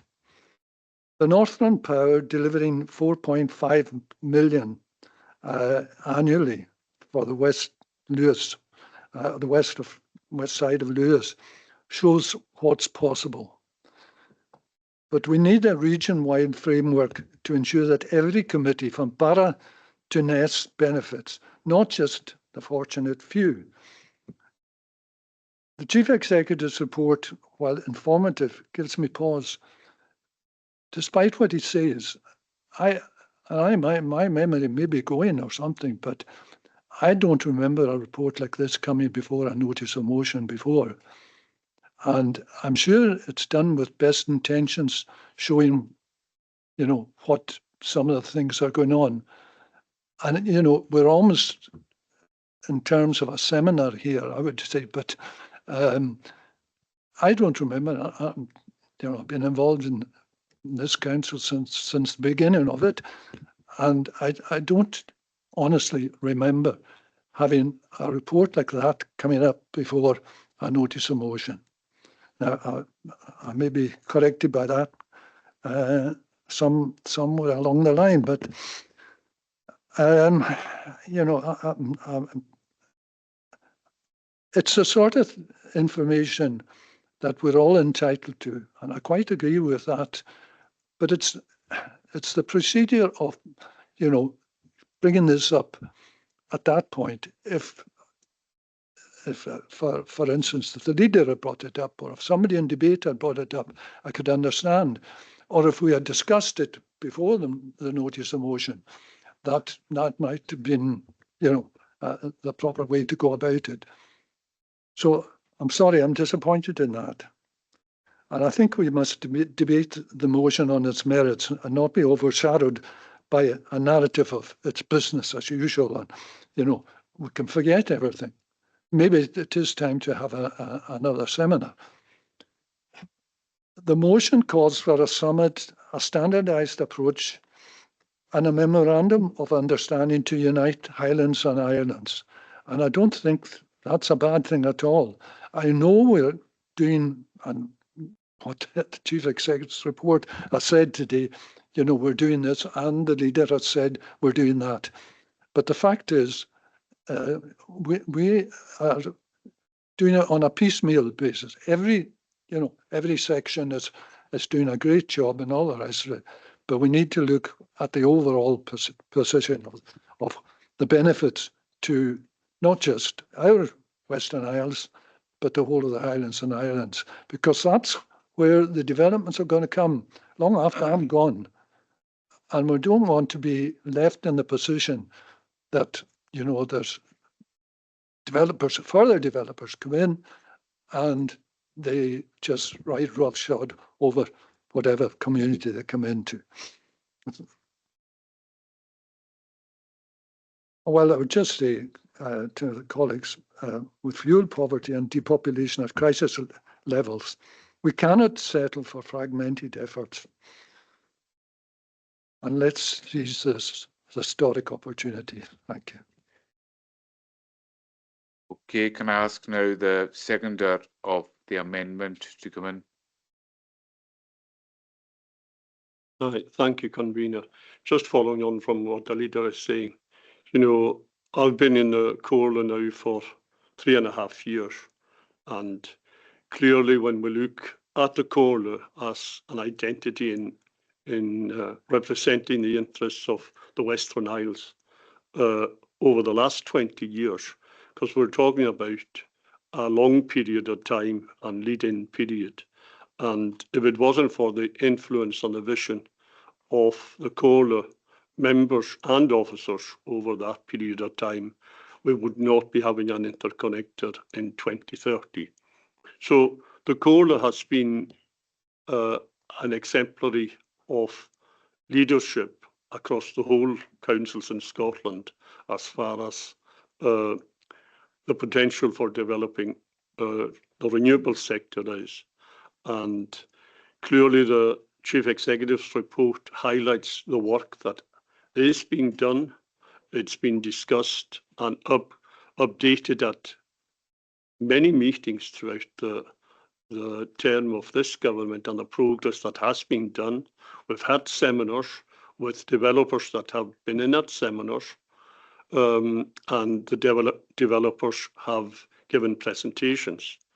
And looking at what the Comhairle has achieved compared to other areas. I was up in Shetland recently at a Comhairle meeting, and Shetland didn't get very, very little benefit out of Viking energy, which a lot of people over the years was saying that's a model of how things should be done.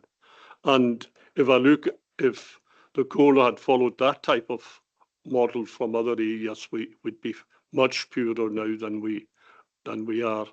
And in moving forward with Eilean Siar energy, the Colas becoming involved in a partnership there of a joint venture of the 80 megawatts, which is the largest community ownership anywhere in the whole of the UK, and to say that the Coal is not taking a vision and leadership and being entrepreneur in protecting and enhancing, the returns to the communities is just fantasy, because part of that is, and the way forward with those joint ventures is that the benefit is extended to the whole Western Isles area, and that's been accepted by all those that are sitting round the table at the joint venture.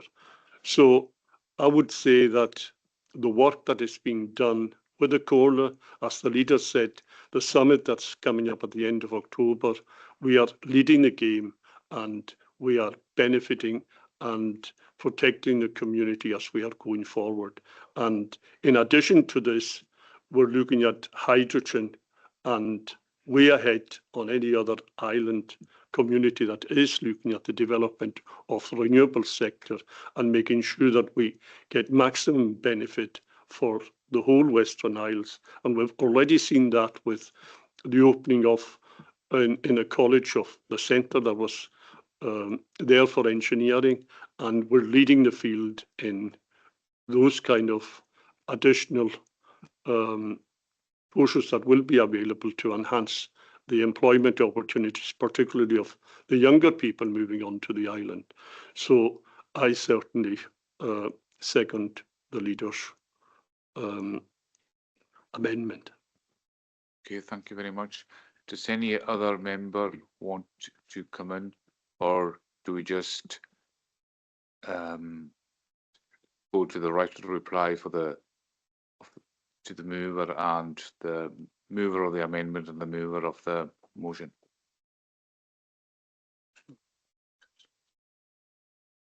Okay. Mustafa Hussein. Thanks very much, Chair. And I was listening to the debate there. And I mean, the motion raises some very noble aims, and obviously we should aspire to deliver as a local authority for the collective of our communities, not just, I think, like Councillor Mackenzie said, for the lucky few. I would hope that, I think, having a unified approach and working together usually will add to our strength, and hopefully maybe this will encourage, give us a chance to develop more, bring more transparency and collaborative working to deliver for the whole of the community, the whole of the Western Isles. Not because at the moment sometimes they put us in a situation where there may be a few areas that they're lucky due to their geographical position to benefit from certain schemes, while other areas will be left behind. So that's just want to highlight. Okay, thank you very much. Thank you. Anyone else want to come in? Councillor Angus McCormick. Thank you very much indeed, Convener. I can assure Councillor Hussein that it is the intention of this council to serve every area of the Western Isles in terms of renewables benefits. That is what the council has always said it would do, and that's what I anticipate that it will do. I think that Councillor Murray's motion is misguided and inappropriate. I don't like the fact that he argues most of his arguments in the press. Even this morning we had it again in the press. What the purpose of that is, I don't know. The people you have to convince are the people in this room here today. So publicity exercises I'm not really keen on at all. I know that I myself have wanted to present my own ideas on how we should be taking matters forward in terms of this discussion. I have done it within the council. I know that certain of my ideas that appeared in the press, but they didn't come from me. I don't know who they came from somebody else other than me.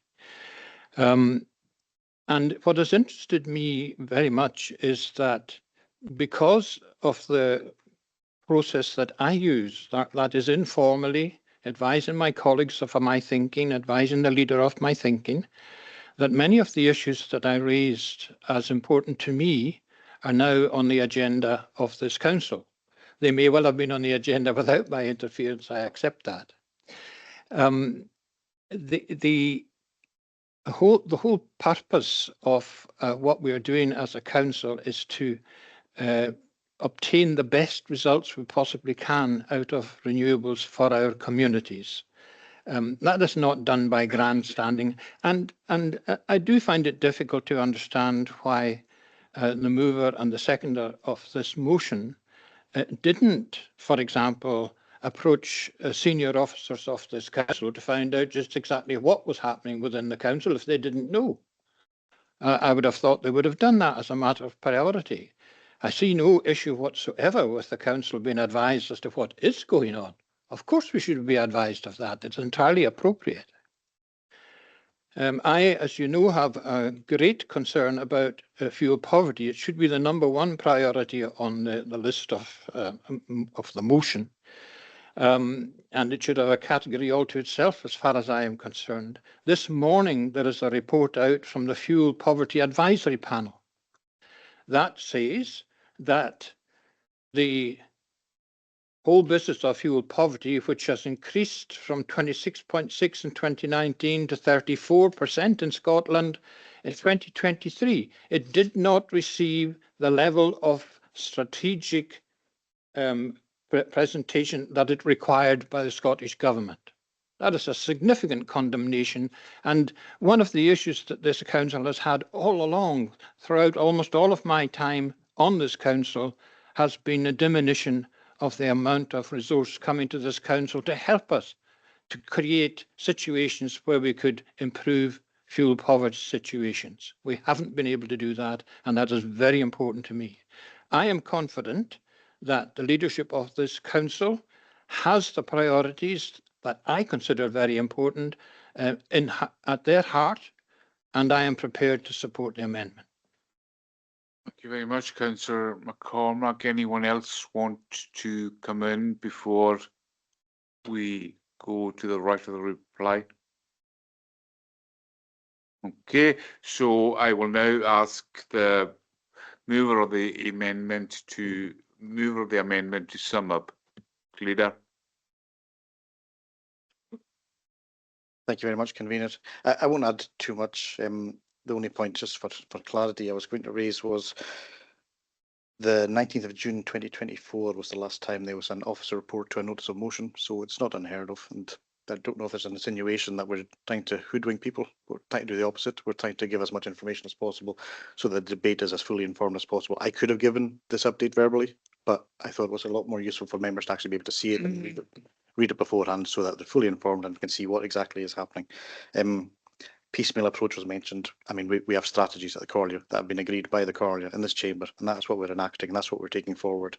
So I would hope we'd continue to act in that vein, and appreciate if you could support the amendment. Thank you.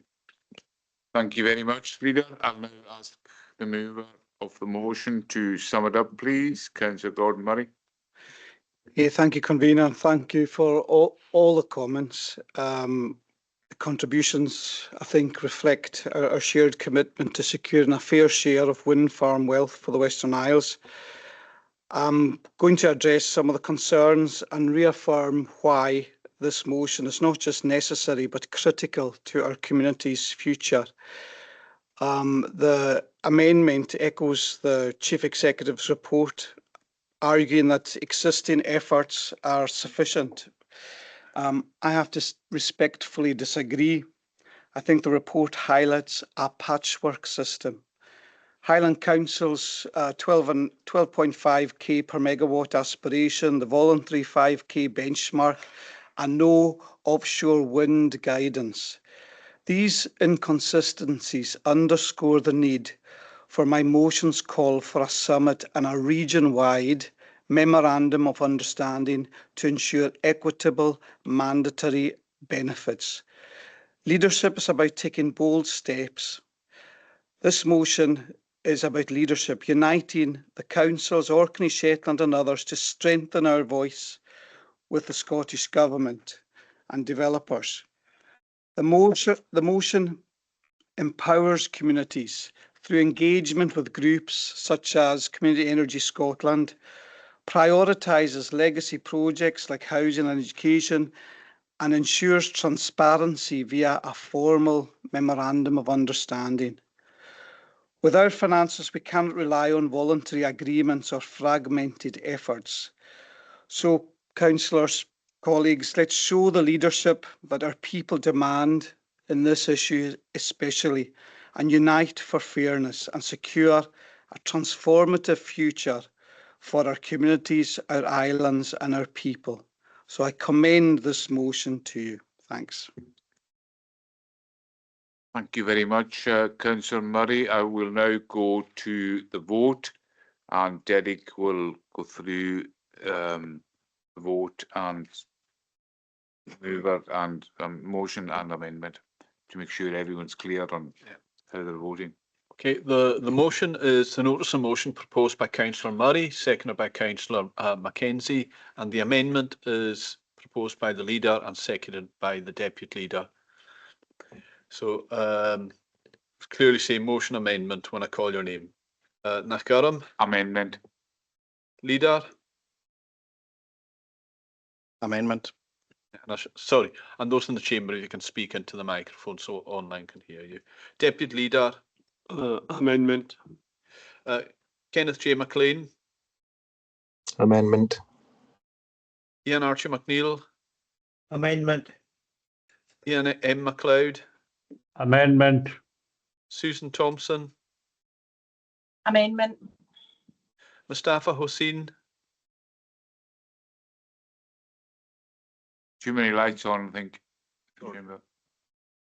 Can't get Mustafa. Oh, that's it now. Amendment. Ushan Robertson? Amendment. Paul Finnegan? Amendment. I don't think Kenneth MacLeod isn't here. Robert Mackenzie? Lights on, Robbie. Amendment. Angus Morrison? Amendment. Ranald Fraser? Amendment. Norman MacDonald?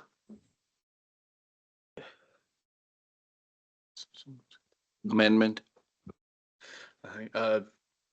John Norman MacLeod has had to leave the meeting and has given us apologies. So Donald Crichton?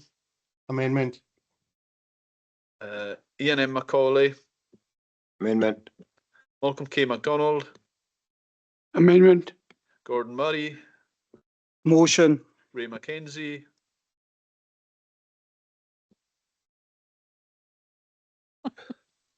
Too many lights on. Motion. Angus McCormack? Amendment. Dr. Francis Murray? Motion. George Murray? Amendment. Rory MacDonald? Amendment. Finlay M. Stewart? Amendment.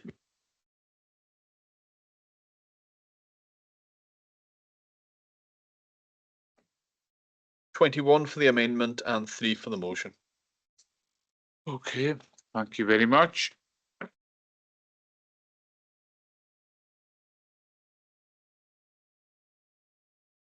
Mating ma agus fáilte a bheith chun de chunne seo gan a landchónle ha gá láte an na seomar na cónle agus